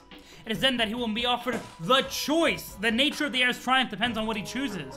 Then the air will lead us all to a beautiful place with the most bristling insect furrows and the richest, dampest mushroom soils you can hope to find. Well, so the story goes. Probably a lot of bullshit if you ask me. Hey, I heard you were a rumor that you was some kind of Mr. Moneybags over there. Well, boy, do I got an offer for you. What is it? A treasure. It will cost you 10,000 boon dollars to discover what it is and obtain it. Wow, 10,000? That's a lot. But really, I guess it's not much since I have millions? Millions? Why'd you say so? I revised my offer to 100,000 boon dollars. Hey, you can't do that. I will pay you 10,000, that's my final offer. You drive a hard bargain out of that silly toothed mouth of yours, kid. Very well, the deal has been struck. Enjoy this piece of shit. Oh, it's one of those Dave's dumb butt puppets. I hate these things. What a ripoff. The deal has been struck. Let's go. What June doesn't realize about the Smuppets is that they are already there. Our village has the best snack in the land, one of the juicy bugs.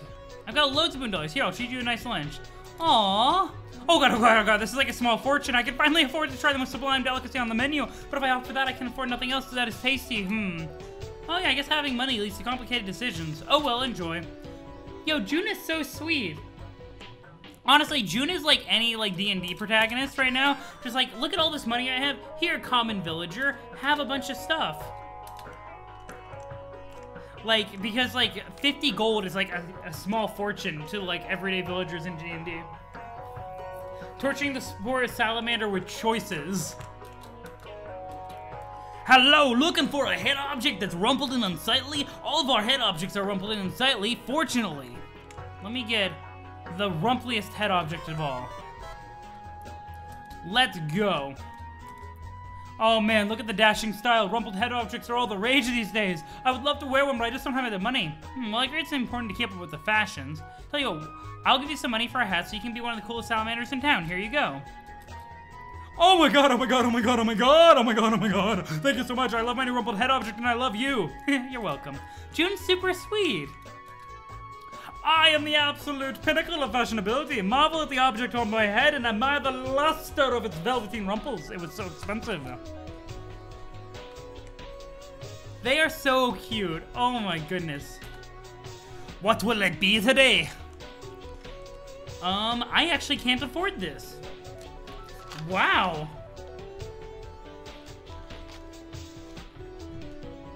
Frame motif. I can't even afford the best frame motifs. Oh my goodness. Wow, I guess I could go for 100 million. I can't even do that. I can't even do that. Oh, if only you hadn't given Dave that stupid boombuck, you could have bought this. Strider? That's cute. That's super cute. I like it. By the way, we started with not 413612. Good catch. Feather Cadence. That's actually really cool.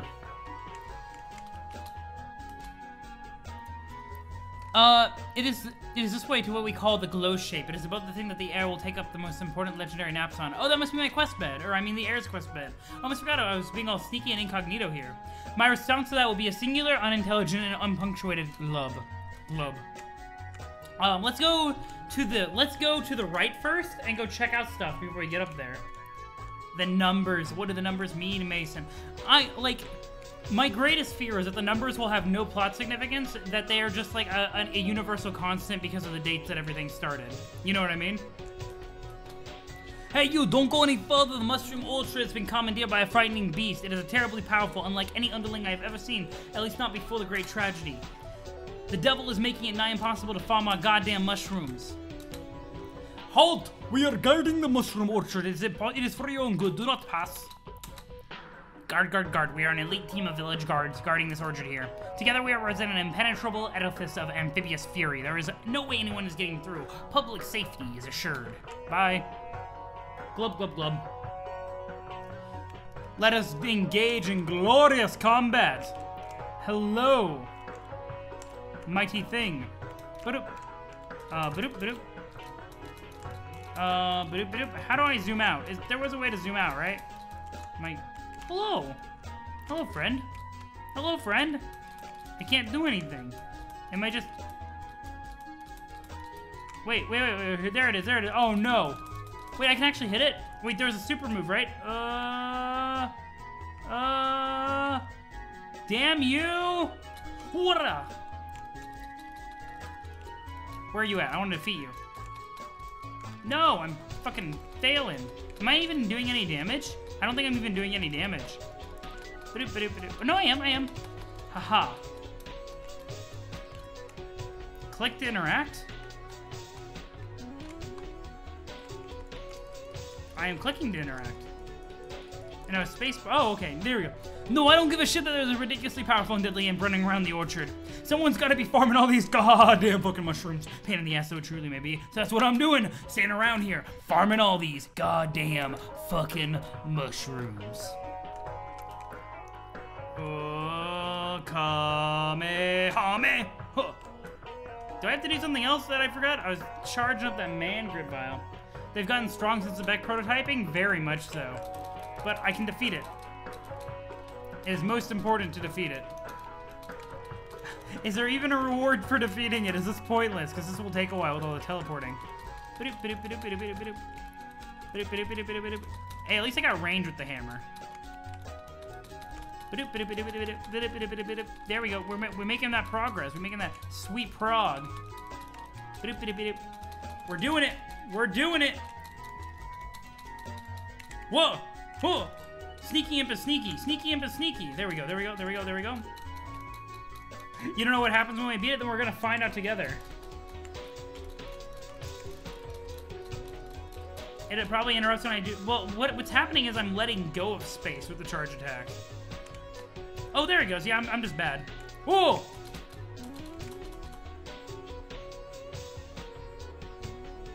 Wait. That's interesting. It has all the Zodiac symbols. That's really interesting, actually. Hey. Boom! That actually looked like I deleted the fuck out of it, though clearly I did not. That was really interesting with all those things. We're almost there, guys. This is the most important fight. Also, these imps, these imps are incredible. This is a hammer from David as time powers. Oh, yeah, you're right, though. You're right. It was made, wasn't it made by Hephaestus? If I'm remembering correctly?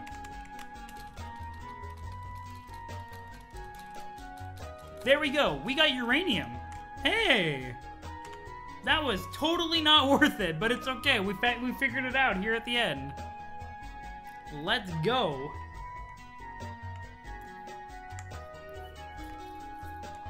Farming these goddamn mushrooms. Just go to any physicist and tell them that universal constants are insignificant. Yeah, no, that's fair. That's fair. That's a good way to get bopped down. There's more to find? Oh no, I'm already over here. Ooh, that looks cool. I kind of want to proceed though.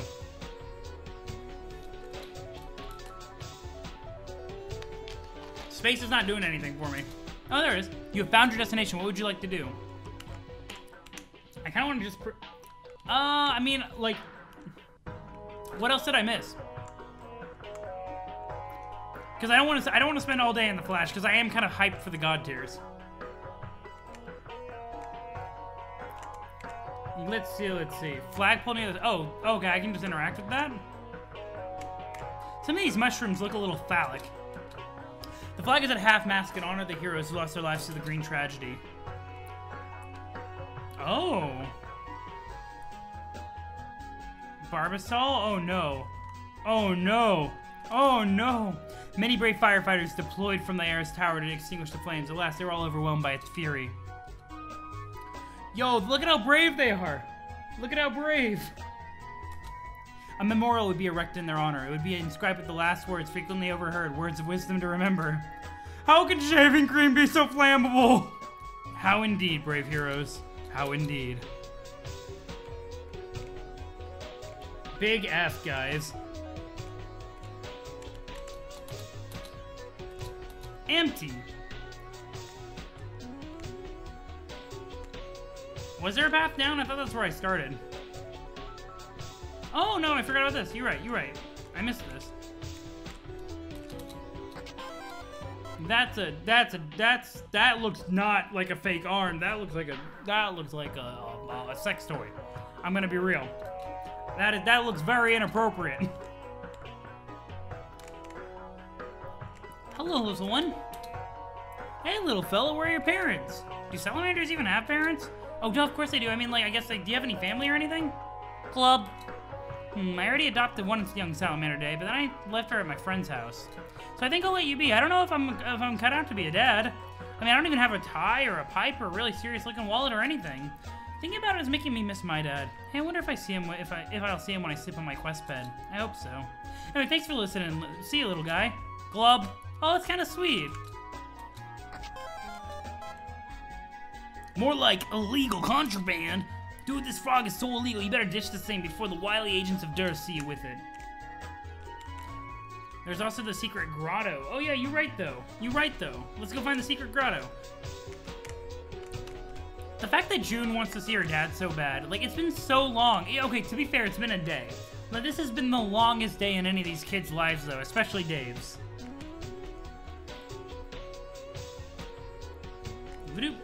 But I really, Control T? Hapnack. Knack? Hapnack. Hap. Hapnack. Shoof. Shoosh doof. Whoa! Oh, I see. Whoa! Whoa! Whoa! Let's go! Let's be the coolest! Whoa! Let's go! Okay, where's the Secret Grotto, though? Where's the Secret Grotto? That's actually really cool! Grotto is near the sign? Over here? Oh, this guy. This guy, probably. You mean this sign? I mean, that's more of a statue. Oh, Secret Grotto's in the main area.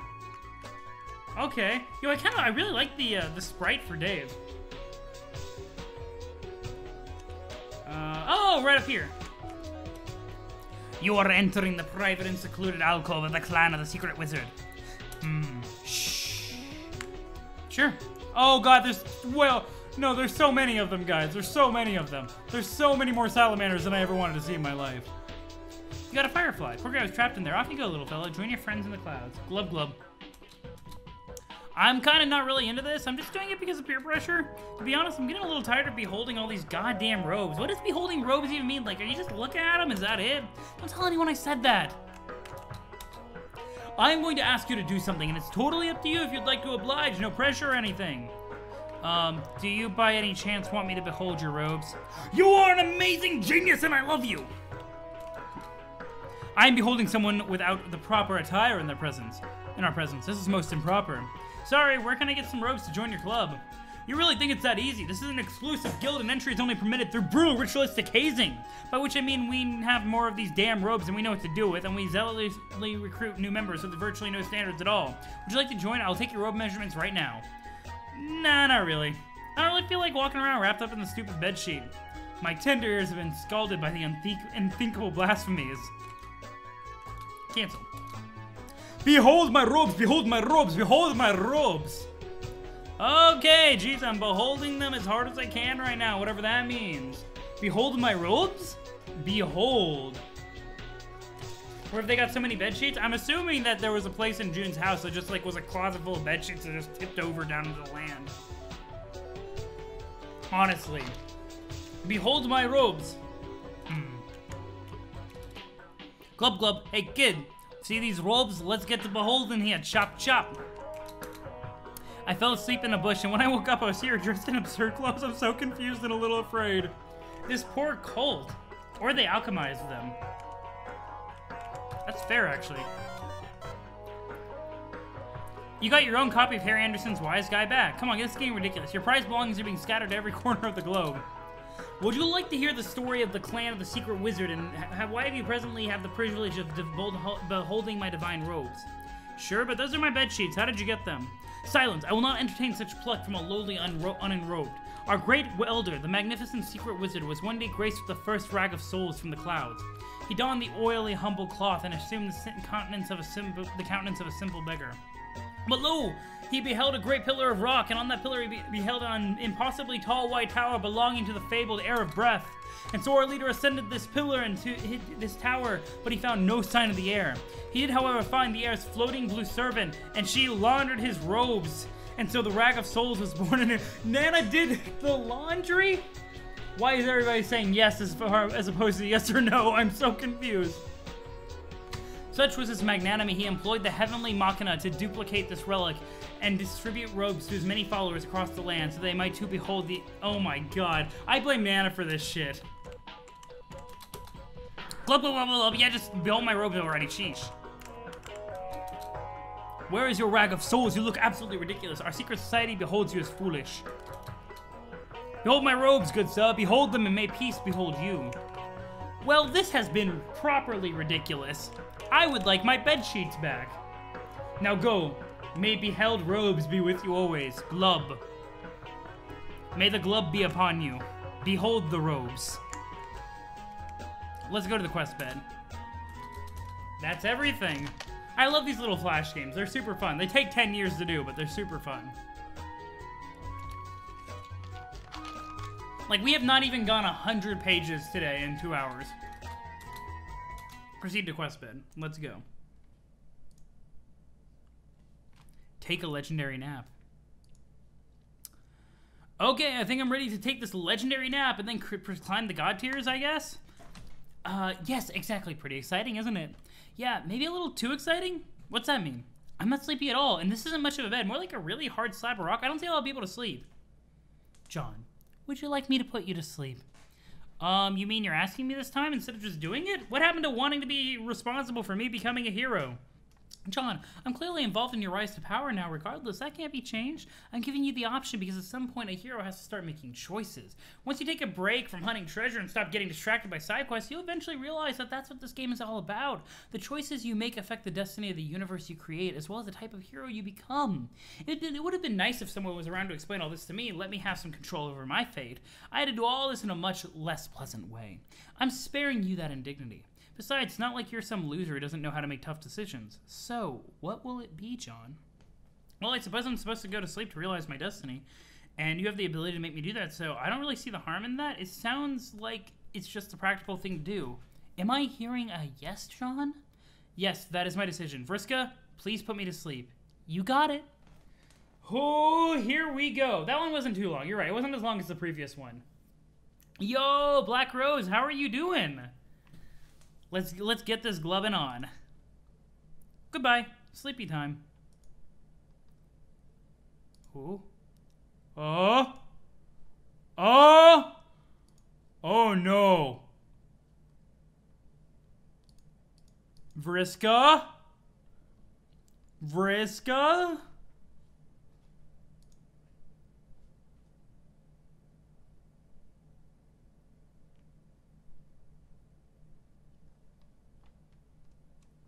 Oh!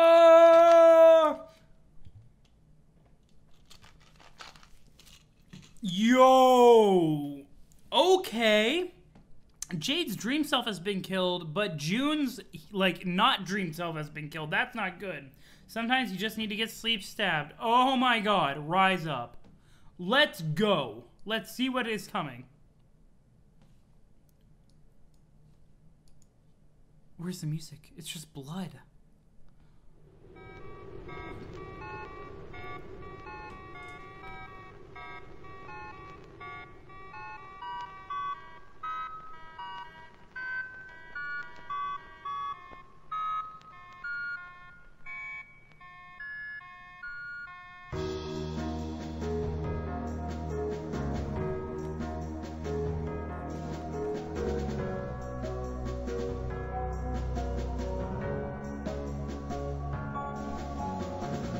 Creating a doomed timeline, or was this always supposed to happen?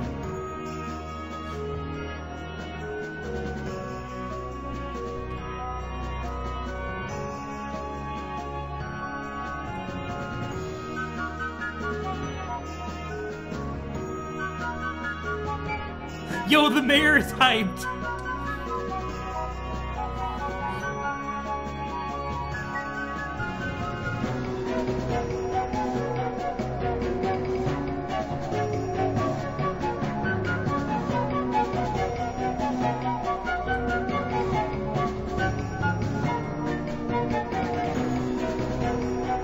The mayor has seen this before on the other side.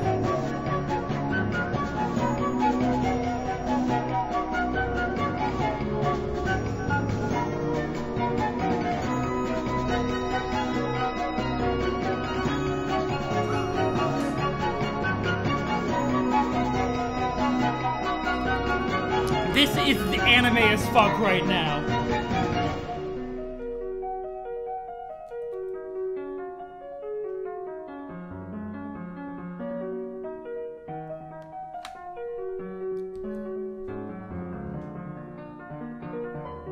Oh, June has ascended.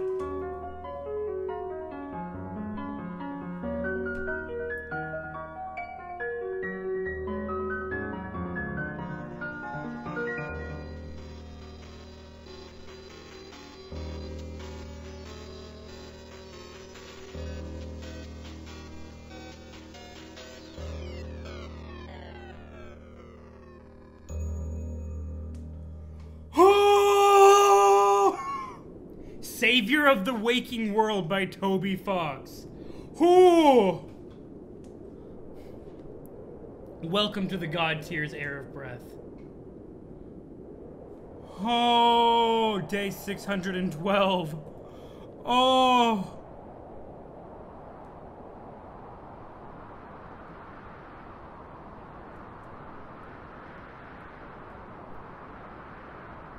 Like, was it even, I don't even know the technicalities of it. Was it necessary for June to die in order to achieve, like, the God tiers? Or is it, I don't even know. I guess we'll see. Obviously, rhetorical questions. I'm sure it'll be explained better, but I guess we'll find out. Dave is here. Yeah.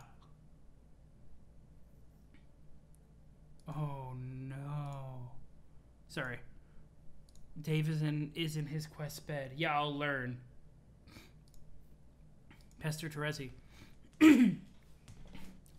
Okay. What? What do you mean, what? I mean, what are you waiting for? Are you just gonna stand there, or are you gonna suck it up and assassinate that nice-looking Dave in his sleep? But you know, if I'm gonna do it, going to or not, it's lame for you to pretend that there's any sort of element of suspense here. Why don't you just tell me? Oh, I get it. You want to rise to the God tiers and become as great as John, while still forfeiting all decisions and free will. A blind girl in another dimension. Or will to a blind girl in another dimension. Real heroic, Dave, or should I say, so cool. Look, I don't mind making the decision if that's what's going on here. I like doing this free will thing. Oh, is that a thing now? Yeah, how would it ever stop being a thing? Being a thing's not something that it ever stopped doing. I just want to know what's really going on here before I decide to start chopping off the heads of outrageously good-looking snoozing dudes. I told you, you need to die in your quest bed to reach the God tier in Skya with John. Okay, I know, but something about this doesn't add up. Who is this guy? I don't remember sleeping on this bed or reaching the God tier. I'm pretty sure that's something I'd remember. So is he from the future? Does that mean later I'm going to have to put this ugly goddamn suit back on, which I thought we both agreed I'd retired from the wardrobe forever? And then go back in time and sleep in this bed and get killed by me right now? Do I have the stable time loop right? Nope. Then what? I can tell you, but are you sure you want this to be the source of your hesitation, Dave? Keeping track of temporal logistics? Why wouldn't I be concerned about that? If we make mistakes and dead Daves start piling up, and dead Daves are the enemy, remember? Says the sword-holding guy is about to add one to the pile. I'm just saying, it isn't easy for anyone to face their own death, even if the consequences to their benefit. Not even any of us managed to do it. Well, except for one. Ooh. Take a wild guess. So that's why Vriska is the highest one. Vriska is willing to face death? I guess normal sleep is not enough for the quest bed. You need eternal sleep. Well, and I was worried about them going to sleep given the state of Prospect before. Anyway. Oh my goodness. You wonder how many times Hussie had to specifically slow things down to make cool flashes line up with important dates? That probably explains why there are certain things that feel so out of place. Like the Jade and Tavros conversation probably got like stretched out for that exact reason. You know what I mean? Or the adding in the Falcor scene, like killing the bullies. I'm assuming that was also for that reason. Oh my goodness. I hope it does help with the lag. This is intense. I like the theme of, like, in order to achieve greatness, you have to be willing to face your own demise. Like, you have to be willing to jump into it. I think it's important in this.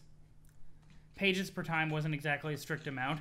Yeah, I can't imagine waiting for all this stuff. Like, I can't imagine, like, going through the process of waiting for each comic to go live. Okay, I got it. I wonder if this can finally be the conversation that doesn't deteriorate into a lot of bitching and moaning about her. Fine. So, if I'm understanding this guy isn't from the future, came back to finish a loop, and he's not from the past because I remember doing this. So this isn't part of our timeline choreography at all. Must be from an offshoot timeline, which means he's doomed. Yes. Okay, so how did this happen? Where did we fuck up? We didn't. Sorry about this, Dave. It was the best way to think of I could show what this involves. You wouldn't stop bugging me about why you'd never be able to catch up with John. I told you wouldn't be able to face your death, and that wasn't good enough for you, so here we are. What exactly did you do? Okay, remember how you were asking me about this God tier stuff and how John was able to ascend, and I told you that it would involve dying, and you kept going on about it, so I gave you a choice to find out now or find out later. Yeah, I remember. That seems like a long time ago already. Like, what was that about? What was that, like, more than a day for me chronologically?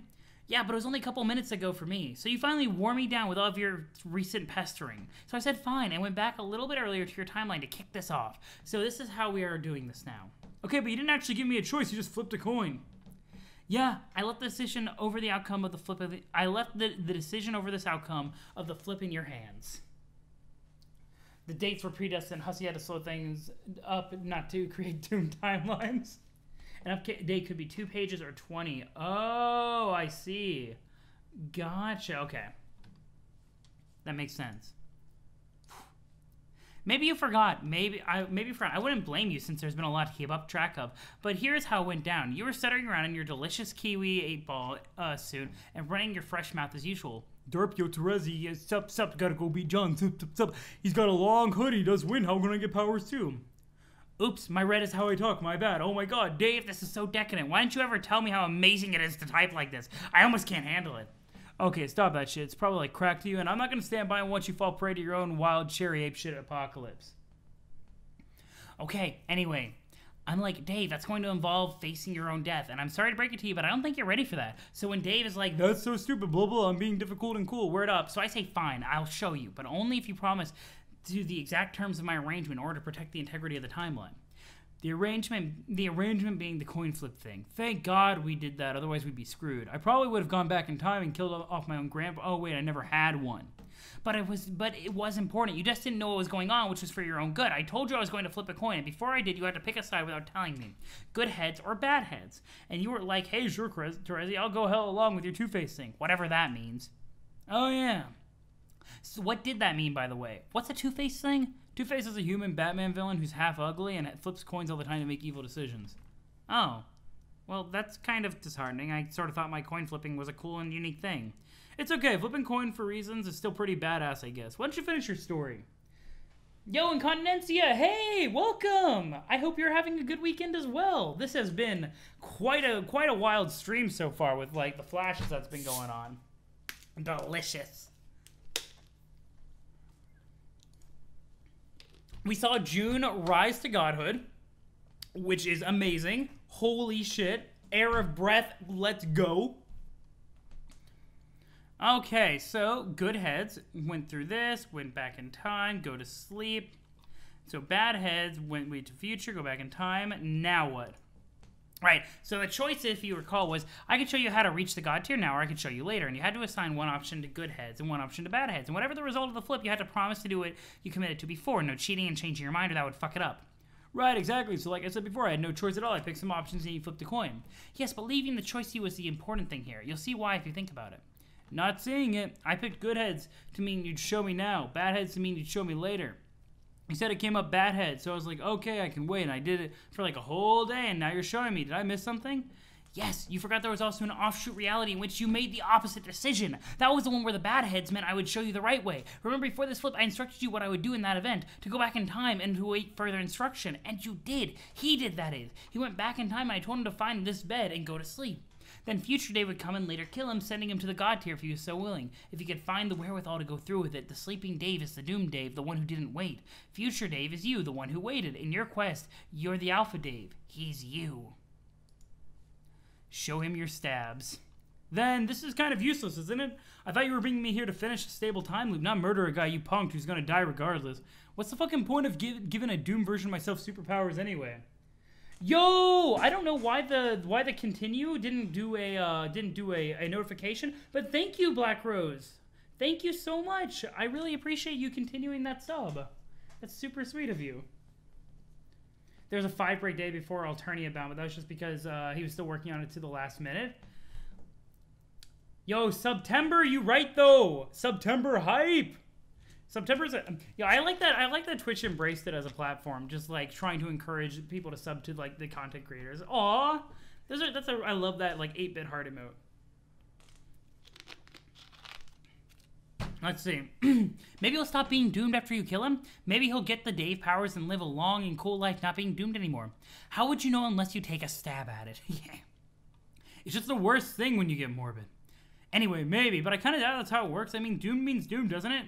The loopholes are only temporary. Like, look at how Dave's sprite turned out. Rip Mr. Orange Creamsicle. May he rest in deliciousness. Am I wrong in guessing that? Shouldn't you know better than me? Dave, when it comes to time stuff, why would the Seer of Mind know better than the Knight of Time? I don't know. What does being Seer of Mind actually mean? That is a great question. Maybe if you think about it, you can figure it out yourself. Okay, it's someone who asked a bunch of dumb riddles. I figured it out already. Yeah, right. Let's not get more derailed here. We were talking about a serious issue, and I'm standing over my soon-to-be corpse holding a fucking sword. Okay, that's fair. You're probably correct about Doom. Mr. Kiwi Suit here. Paradox Space is pretty vicious about punishing those in violation of the plan. Punishing. Sure, it finds a way to annihilate the paths which do not contribute constructively to its own propagation, and is equally merciless to those who inhabit them, and in particular those who cause them. It appears to have a sense of justice, don't you think? I guess. Well, you asked what I thought, and that's what I think. The question remains, now what, Dave? Ooh, Terezi looks so badass here. I love it. Hussie's Flash development schedule was insanely fast for someone who came out of it unhealthily so. Yeah, I got you. I mean, that makes sense. Like, Hussie would have had to be extremely prolific to do as many pages as he did for this comic. Like, I know the art style isn't particularly refined, but Flash, even like not particularly refined Flash animations, still takes a shit ton of work. Animation is so much goddamn work. Holy shit. Thank your anime. Whenever you see an animation on YouTube that you like, hit that fucking like button, leave a comment. Like, seriously, I ask you all. I ask you all, as somebody who does a shit ton of YouTube, which I will just, plug right now down below. People that put their animation up there, they spend so much time working on it. It is incredibly difficult. Oh, but the programmer for them talked about how much of her time was spent working on them to an unhealthy degree. Yeah, like, it is super hard work. Just, at the very least, just whatever you can do. Like, leave a like. Leave a comment. Watch an ad, if they have an ad. I know people like to ad block things. Okay, I'm going to go on a little bit of a rant here, because we want to talk about people working hard for content. Like, watch ads of things that you like. Seriously, it helps people. It helps them be able to like achieve their dreams faster, and it's like 15 seconds of your time. Like, there are a lot of people that work very hard to make pennies on stuff that they spend a lot of time on, and it's really 15 seconds of your time to watch an ad for something you like. If you want to block stuff that you don't particularly enjoy, that's fine. Like, you know what I mean? Like, I would prefer ad block always being off. But I am just letting you know from the perspective of somebody who puts a lot of time, and animation is way more time than I put into anything in my life. You know what I mean? Like, as far as like YouTube content, I'm so low on the spectrum for like how much work I put into stuff. And I still feel like I put in a lot of work. But you guys as people who watch these things and enjoy them, and I know this is kind of veering off of Homestuck, but you guys have a real power to make people's dreams come true by doing simple things like watching ads when they come up. Like, seriously, it helps so much. Anyways, slight, like, White Knight Crusade tirade about YouTube and, like, Twitch and, like, supporting content creators. Let's get back to Terezi. Also, unhealthy work schedules, not cool. Not cool. Just to, like, veer back around, like, setting up a good work-life balance is important. I don't know, none of this is making for a very persuasive argument that I should kill Doom me. But he's going to die anyway. Why not just be the one to put him down? At the very least, you can make sure it's a pleasant demise instead of something nastier. See, the shit you're doing now. This is the morbid shit I was talking about. It's not anywhere near as endearing as you probably think, even when you bracket smile after it. Like, okay, you just said something fucked up, but hey, there's a cute face and my heart is just fucking melted. Dave, we both know my bracket smiles are irresistible. They are pretty cute. Okay, yeah, you're right. I just got one back over, totally. I think this whole thing was a ruse. And not even the funny kind that qualifies as distractions. I think you got my whole timeline out there in front of you, and you know damn well I have no intention of killing this guy ever. It was just a big game. You set up to watch me squirm over weird mortality issues while you giggle. Yeah? So? So, I guess, well played? I don't know, just one question, and please just drop your fucking justice riddles and be honest. Do I ever make God tier? Like the right way? Very well. I will stop tormenting you, Dave. No, you don't. But it's not as bad as it sounds. Like I said, none of us made it. Except for, well, never mind. It wasn't necessary. We were already breezing through the game at our lower levels. By the time we reached the top of the echelon ladders and mastered our frame motifs, we were completely dominating. And so the end boss was more challenging than we expected, but by then it was too late to go back and do anything about it, and we had an army of lethal-psychic robots to help us. It all worked out in the end. Why do you think I had you buy all those frame motifs? Even if you're not going to quit where John is, you're still a pretty deadly weapon. Okay, then cool. I guess I can live without making a sweet windsock hoodie and making time tornadoes or whatever. I was only bugging you about it because you were being so vague. Yes, I know. I thought it was better to show you what was involved. It's the only way to say, sup, Terezi, help me be a god.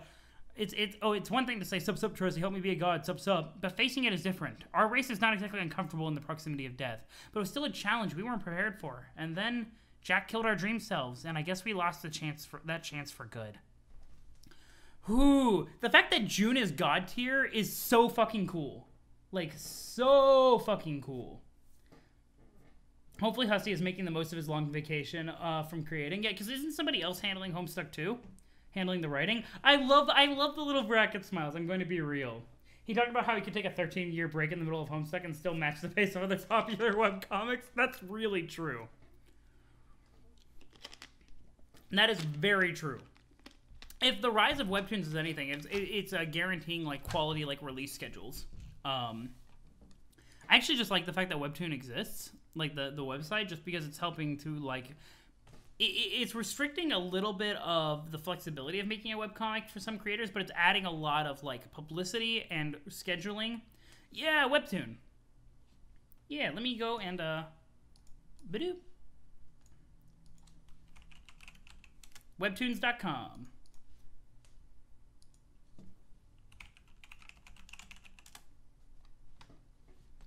But there's like a lot of quality like webcomics there that exist, and they're I don't know what Go Animate is, honestly. But there's a lot of quality webtoons that exist there, or webcomics that exist there that keep up like consistent schedules. They get good exposures. It's actually really good. You haven't read many webtoons? I'd say give it a go if you have some time. I particularly like Room of Swords. You like Tower of God? I've heard good things about Tower of God, even though I haven't actually read it. I watched the first episode of the anime and was wondering if it was going to be good. Also, the fact that a webtoon got an anime adaptation was super hype. Alright then, I guess that's enough of this horseshit. Time to move on, right? Sure, if you really want to leave poor doomed Dave here to his own devices. I don't even want to be around when he wakes up. It'll be weird and awkward. I don't suppose I could talk you into putting him out of his misery based on the result of a coin flip. No, fuck no. Put your fucking death coin away, Jesus. I am forbidding you from ever flipping that coin again when you're talking to me, or even thinking about me. Fine. Wow, Dave. So touchy about a silly little coin. You're overestimating its relevance here anyway. In fact, after I flipped it, I didn't even look at the result. What, you didn't? Nope. Dave, why would a blind girl look at a coin she can't even see? It doesn't make any sense. That's fucking idiotic. You could smell the flea off of a dog's balls. Dave, see the shit you're doing? This is the gross shit I was talking about. It's not anywhere near as endearing as you think. This is BS. So, okay, your coin flip of death was meaningless. Great to know. Is there anything else we need to do here? I sent you the money I got from all the frame motifs. Sent you the money I got all the frame motifs. Tell me what there is left to do besides you jerking me around. Probably time we chill out for a while and I get back in sync with my teammates. Oh yes, I know, you've got some work to do. I can take a hint and give you some space to do it. Jade is going to need your help on all of her nice frosted marshmallow planet. Then I guess that's where I'll go. And if you can find it in your cool kid heart to not stay mad at me, feel free to get in touch with me anytime. Okay, I mean, I'm not even actually mad. That's what it means to be the seer of mind. Yeah, and I obviously still don't know. Then I'll just ask this. How much of your reality do you think is made of what's in your mind? I don't know. It just sounds like a riddle. Fuck it. I'll just say all of it. I mean, that's the answer, right? Manuel better than the anime. Anime leaves out a lot. Oh, okay. Gotcha. Yo, Death Coin. Let's go. It's like Death Note, but like they took all the paper and condensed it down into a coin. Actually, I really like what Terezi is doing here. I like the fact that the coin flip didn't mean anything, and I think that Dave is being a little dense on it. Smart ass. It's not a riddle. It's a serious question. There's a big difference, Dave. If you see what's in your mind clearly and you understand the power of your thoughts have, then you understand reality while everyone else is running around confused and angry and upset. Because I think reality is something happening to them rather than something that they are making every moment with every thought.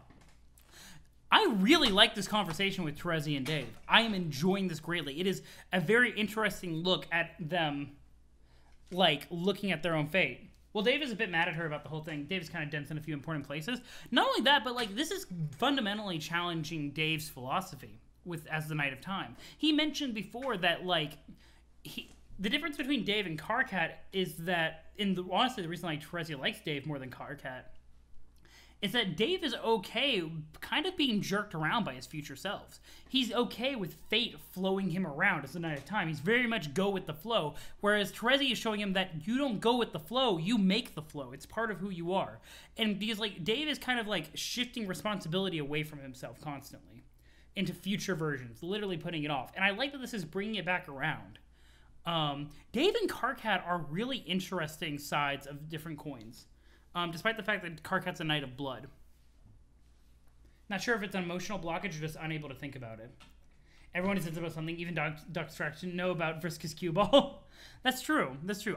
This is a really cool character moment and a bit of introspection that is prompted by Terezi here. Okay. How well do you think you know your own mind, Dave? Really well. I know biblically it is an obscene, not safe for work spectacle. I don't even know what that means, but I know it's probably a rude joke. It means my skull is a bucket and my brain is a plump fuck grub. Gross, Dave! That's gross! But I knew that too. I know your mind better than you. Oh, do you? I'm not psychic, but I have the sight seers are meant to have. It was my role to have, to talk to people and see the tunnels and vortices in their minds and understand the realities they would craft if those thoughts led to action. For my enemies, I was meant to bring about the inherent retribution flowing from this reality made by their own evil thoughts, and for my friends, to protect them from their tendency to underestimate the power their confusion has over their fate. To keep them out of trouble, Dave. Is that what you were doing just now? Maybe I was. You never know. Seers are notoriously cryptic in their ways. Yeah, no fuck. Anyway, it's been fun, Dave. It's been so fun because the more people try to hide, the more they show me. So I guess that's how I know I like you so much. Man, you are just sort of like some kind of know-it-all, aren't you? What else do you know? I know some very important things. Like I know you were onto something when you said luck wasn't involved with the coin flip. Yeah, because you didn't even look. It was like Schrodinger's fucking coin, and then it turned into Schrodinger's fucking Dave. Ricky Schrodinger? Yeah. Well, yes, that may be true, but even so, I do know that luck is a very real thing. Fortune is the essence of light, and it shines on those who have mastered it. Fortune is the essence... I'm going to write that down. Fortune is the essence of light. That's interesting. So when Vriska says that all the luck belongs to her and she's also the thief of light, so fortune / luck, it's literally talking about her stealing luck. We knew that was her power, but that also means that what does it mean when we have the Witch of Light? And is the Witch of Light because interesting. So is that saying that the Witch of Light, what Rose is actually manipulating? Sorry, yeah, Seer of Light. Sorry, thank you. Sorry, Seer. Sorry, I was thinking which. Yeah, I got the titles mixed up. I didn't actually reference my notes that has all the fucking titles. But yeah, so it makes me wonder, like, what this means with regards to Rose. Is she seeing how probabilities work? Yeah. Is she seeing how the probabilities work? Is she seeing, because she's trying to break the game in a lot of ways. And I don't know, it's interesting. So that is the first time that something has been explained. with regards to the class specs. But I know something more important than this, and it's a big secret. Maybe the biggest and most important secret of all. What? Luck doesn't actually matter. Interesting. Whoa! Hi, Vriska. Hello?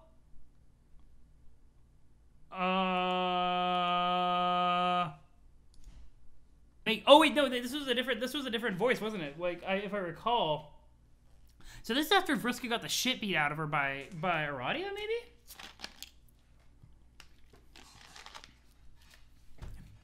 You make me say it, Runt. Just shaking my head here.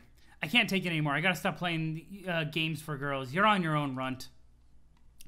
Oh, now you want me to kiss her. Little late, don't you think? Oh, God, Vriska's controlling Tavros from right there. Save your breath, Paige. I ain't dead just yet. Oh. Pick me up. Need to get somewhere fast. Are you ready to fly, pupa? Ooh. Ah. So Vriska, after getting beat... So Aradia actually did kill Vriska. Vriska control... Yeah. Yeah, no, I actually like that a lot. Like, that's actually really clever. Also, the fact that Vriska can do that, like, that close to being dead and, like, somewhat unconscious is really interesting. She's not dead yet. Yeah. Oh, God, Tavros. I won't make you do it. This is up to you. Here's your chance. But do it fast, okay? Please don't make me bleed to death slowly. Oh, no. Tavros. Tavros, please tell me you at least ran her through. Oh, if she's dying anyway. That is pretty metal. I will agree, that's pretty fucking metal. Thief, why not take control? No, this is his decision. I know he can do it. Tavros, hurry up. Kill me. Steal his will. It is what a thief does. End this. No! No, no, no. Do it yourself, coward. Oh, God. Oh, no. Oh, Tavros. Did Tavros really just let her bleed out? She's dying anyway. Oh, God. And Vriska's... Oh, like, it's pretty fucked up to ask somebody to kill you, but she's dying anyway. And, like, this is... Oh, I genuinely believe that when she said that she believed that Tavros could do it, that she meant it. Take her out. You're making a mess, Junior. Finish her. What you waiting for? What are you, some kind of wimp? Oh, God, this is such hell for Tavros, though. Tavros is such a sweet boy.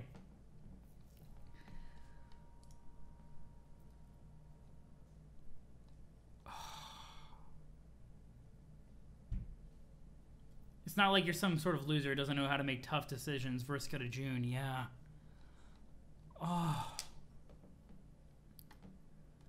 Oh, no. He just let her bleed out painfully and slowly. Oh. Yeah, that's a pretty traumatizing event, though. Like, so, I know I'm saying that, like, I hope Tavros does it, but, like, let me not understate how traumatizing this is for the character. I still think Tavros should have done it, because it's just like, the greater, like, the lesser evil, you know what I mean? Like, she's asking you to do it, like, she's in pain. This is what she needs, what she wants. But, like, this is traumatizing as fuck for Tavros. Oh, my God.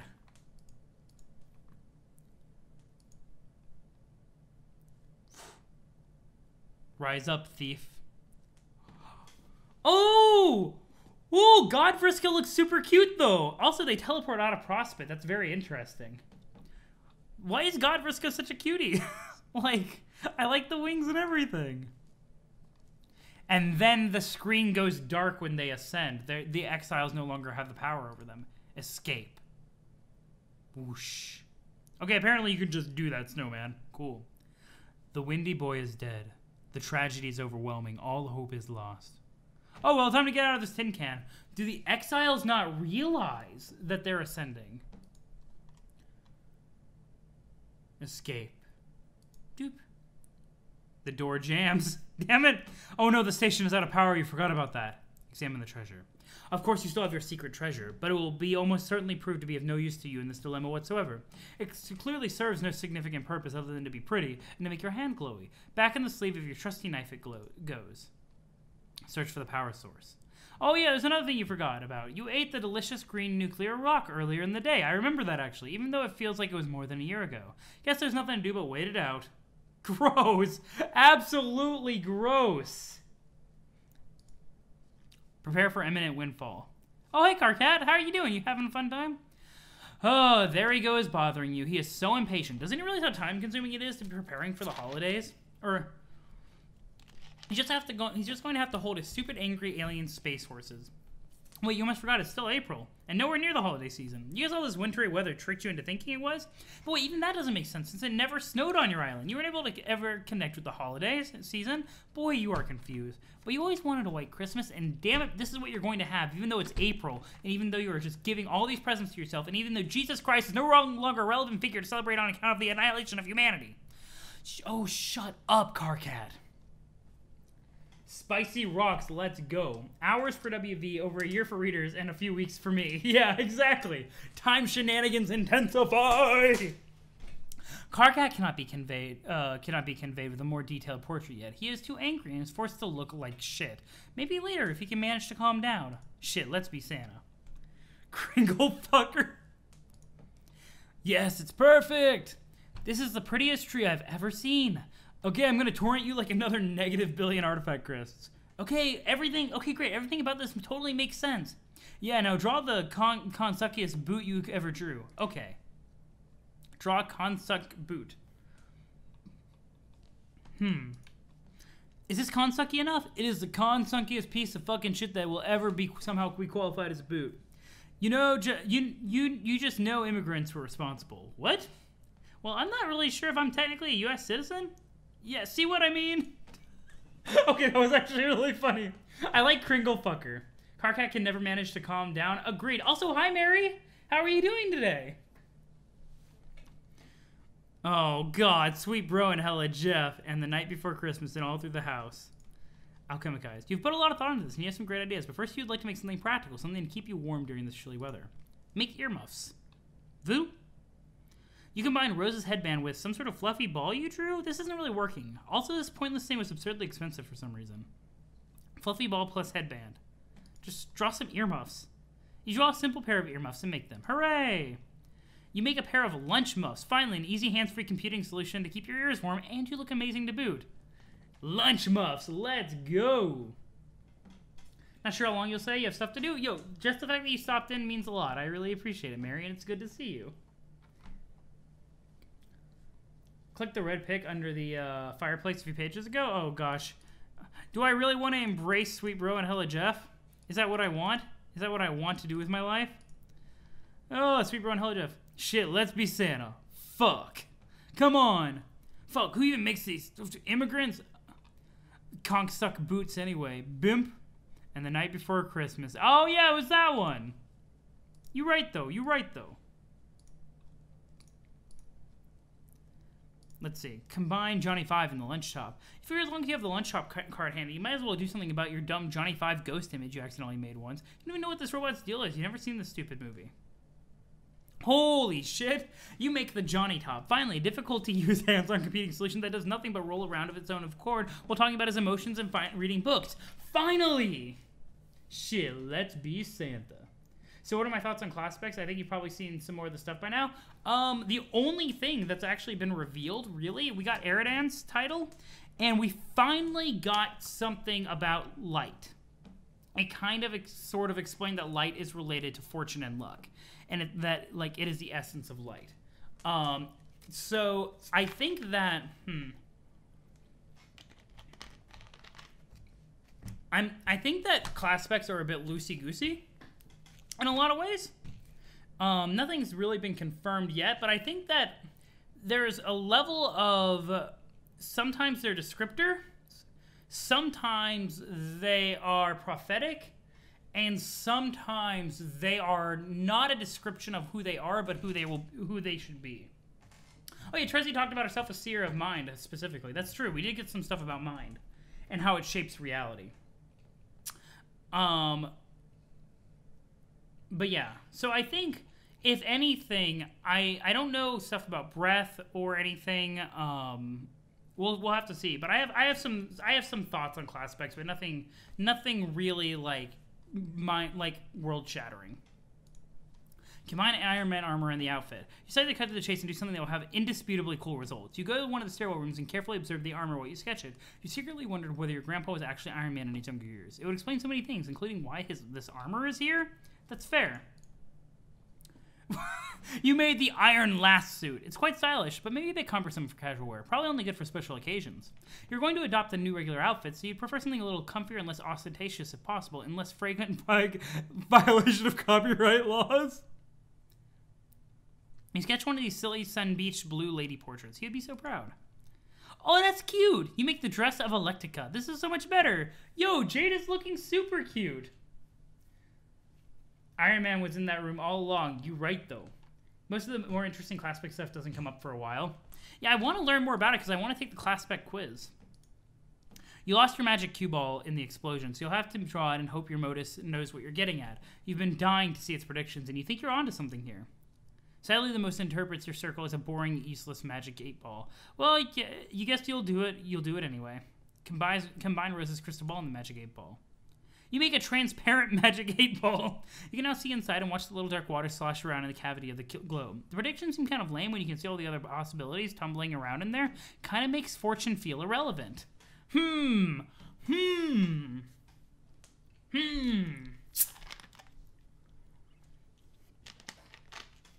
Interesting. Combine the class. Oh my god, Jade is starting to look crazy. You make the soothe specs. You can now see everything, albeit through a dizzying fisheye filter. Oh my god, will you stop? Combine the soothe specs in the lunch top. Oh god, you make the junior CompuSoothe soothe spec goggles. Oh my god, Jade, please stop. Please stop.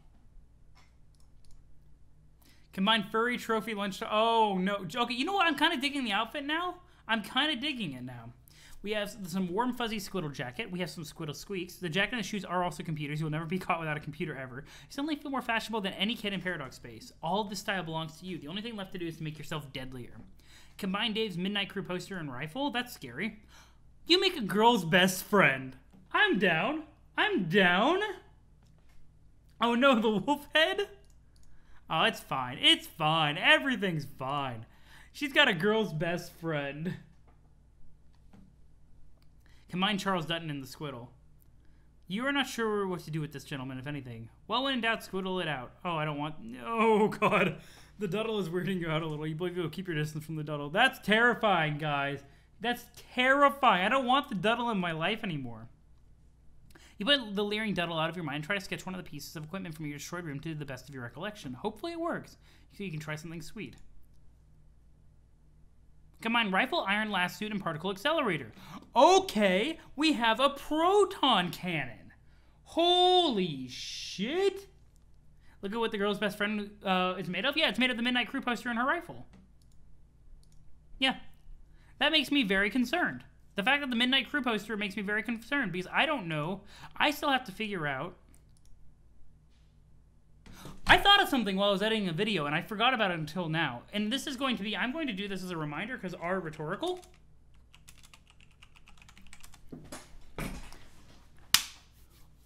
We have seen so many versions of Spade Slick. We have seen Jack Noir, who has the same symbol. We have seen Beck Noir, who is from the Trolls thing. But who is the one-eyed Spade Slick from the intermission? You know what I mean? I was thinking about that while I was editing the VODs. There is an entire version of Spade Slick we have not seen in canon. Or in canon, we've seen it in the animation, but we haven't seen it in the main timeline. So, oh, you mean what? Oh, you meant what kind of grist? Okay, yeah, sure, why not? I'll go back. But that has been blowing my mind because I started thinking about it. I was like, wait a second. Wait a second. Oh, diamonds. I like it. That's a neat reference. 0. Gotcha. I kind of skipped past that a little bit. Ba-doop, boop, boo. But yeah, so I was thinking about it. This would indicate it. Yeah, it's diamonds, which is awesome. This is going to be some nightmarish hentai? You right, though, hetero. You right. But I'm starting to think... so there's a couple of theories that I've been floating, right? So some of the theories that I've been floating is that... one theory is that they're going to just break time. You know, that's like one thing that I'm pretty sure like Dave is going to shatter time in some way, which is related to the scratch and that huge timetable. But we have a version of Spade Slick from the intermission that we haven't seen yet, who has his eyes sewed shut because there was the thing like with the flipping of the images. I'm wondering if like there's a whole nother session of Suburb, or maybe they just go to a different timeline, like basically Alpha timeline gets shattered and they go to like a whole new Gamma timeline. I don't know. This is me pondering. Do I remember how the intermission ended? Exactly. Yeah, there was a Skya module and then they went into a room and then there was a big there was the house, right? Like the Homestuck symbol. I need to go back and re-watch that part exactly. Is it okay if we remind you of stuff from earlier? Only if it's not super spoilery. But he went into the screen was on a certain character. I don't remember who that character was. Actually. Can somebody grab me? Does anybody... If anybody would be willing to, would somebody be willing to... Yeah, it was on Carcat. Yeah, it was. Okay. That's really weird, though.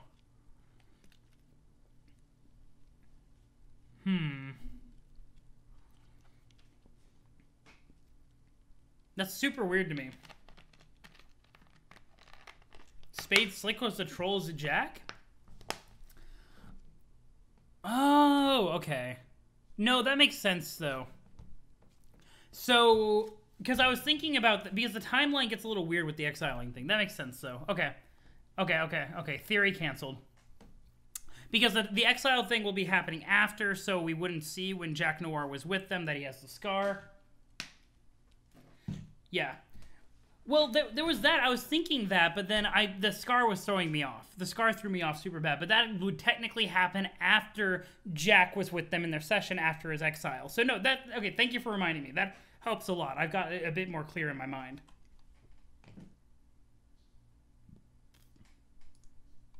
Let's see. Proton Cannon. Or you would if you were able to afford that thing. Dave Turbo torrented a lot of your grist, but you don't have that much. We need a super diamond. What is a super glowy diamond? Combine Mummy and MC poster. Oh, ooh! You make the dead shuffle dress. Ooh, this is amazing. Ooh, I like that look. Combine Green Sun bed sheets and Girl's Best Friend. You make the Green Sun street sweeper. Oh, yeah. Combined dress of Electica, fell poster, and an 8-ball. Ooh! Jade is looking great. You make the 3 in the morning dress. It is so fancy. You can't imagine wearing it on anything other than super special occasions. Not to mention you'll freeze your ass off in this thing. Why is Jade so anime? Because she's wonderful. She's absolutely wonderful. And you just saw it with Dee Dee. Yeah, no, you're right, though. Recursive. I was piecing together, like, things that weren't there. Because, yeah. No, you totally right, though. Combine the Mecha Street Sweeper and Iron Suit. Oh, God. You still have this Mecha Ghost image you made a while back. It's actually my usual. Might as well throw a bunch of crazy shit together and see what kind of insane loot crops up. You make Johnny 5. God. Have the characterization that, that Rose, Dave, or June have so far. But I enjoyed my time with Jade. You can see into eternity. Forever. Okay, that's enough. Happy April 13th, 2009, everyone! Oh my god, it's ancient. All of your computers light up all at once. Some douchebag starts hassling. Whoever this douchebag might be, you'll have to remember to keep most of these computers turned off. Answer this douchebag. Yo, what's up, Angry Eridan? Let's go. Now that you're done making all this pointless rubbish, I've got something way more worth your while. Which one were you again? Wait, weren't you the guy who was always trying to hit on me? That could have been anyone. Let's not get distracted by your sad league of suitors and their flushed desperations. I'm offering you the edge here in your rivalry with the other female. We've got the same abstractus, and I don't need this thing anymore since I became more powerful than you can ever imagine as a mighty wizard of white science. So you might as well take it and settle your score with that awful witch. But I'm the witch. I mean, witch. Yeah, okay, the seer then if you want to be dealing with technicalities. Rose, I don't have a score to settle with Rose. Why would you think that? Oh, what the fuck? I suppose it was natural to presume some such relation like that between the two of you. I think you're projecting your own attitude onto others because you tend to hate and or hit on everyone you meet. Doesn't mean that everyone else is that way. Rose sent me the code for a crystal ball. She's my friend and is basically the best. Oh, I see. She shared her magic secrets with you. It's probably a trap. I wouldn't trust her. She's a cunning and treacherous source. Trust me, I know her type. Wait, did you have a thing for her too? Did she reject you or something? You are slinging around such a bloody mess of slander with these accusations. You wouldn't understand anyway. It's already been painfully established you people can't get none of your shallow think ponds under the majesty of our quadrants. So if you must know, things between us were getting pretty bellicose, and I'm pretty sure it was a waxing as obsidian for me as a human got him in them to do. And if it ain't for the interdimensional divide keeping us apart, I honestly don't doubt our rivalry would be better than outright pitch. But the thing is, I need a rival who can pose me a challenge, and frankly, she's not even fit for holding my cape anymore. At this point, I fall off her adorable little black pixie dabblings to be prime kitty playtime bullshit. All of her fraudulent magics cannot come close to posing a threat to the mastery over the true sciences. And with my empiricist swan, I serve the righteous hope that will incinerate delusion and deluded alike. My holy fire is the white fury bled from the wrath-weary eyes of 50,000 non-fictional angels. And when they're finished weeping, they will bow before their prince. Wow. What are you talking about? So, really, you should be honored to inherit my old calling, both my armaments and my feud. And it'll be witch against witch, a real one versus an imposter. Faker one dies. Hey, look at that. Time for me to get going. Oh, we'll just take the fucking gun already. No, I don't want it. It's a way more powerful weapon than any of that crap you made. It's a legendary relic without equal. More like a legendary piece of shit. You're being needlessly fucking stubborn about this. I'm doing you a fucking favor here. Yes, but I don't like you very much, and I feel icky about accepting a present from you. If you accept it, then this will be the last day I'll ever be bothering you about anything, alright? Sigh, fine. What? That's the code. Oh. Right, Eridan, right. That's something Jade and Eridan have in common. They're both the last-ish of their groups introduced. Oh, that's fair, though. Eridan, do you mind toning down the self-centeredness? Yes, he does mind. You're right, though. Eridan is all about being self-centered. And hitting on literally everyone. Whether that be hate hit or love hit. Make this legendary piece of shit. It's actually pretty cool. I've seen this before. How's that possible? It's a one-of-a-kind weapon plundered from an Alternian ghost ship. I'm pretty sure it's the same rifle included with John's present, but bigger, of course. Probably a cheap imitation of the original, kind of like that one there is. So there is your answer. Stable loops ahoy. Now enjoy your fucking world domination the fucking domination it affords. Yes, but I did not provide the weapons. My pen pal did. Ooh, this is hype. We're getting information about the other person that I mentioned before. Pen pal provided weapons. Ooh. This is exciting. What's the grist cost for that? A lot. a juicy amount. 6. I'm going to actually write that down. So this is Ahab's crosshair. 16777 215. That's actually really interesting as a number. This is interesting.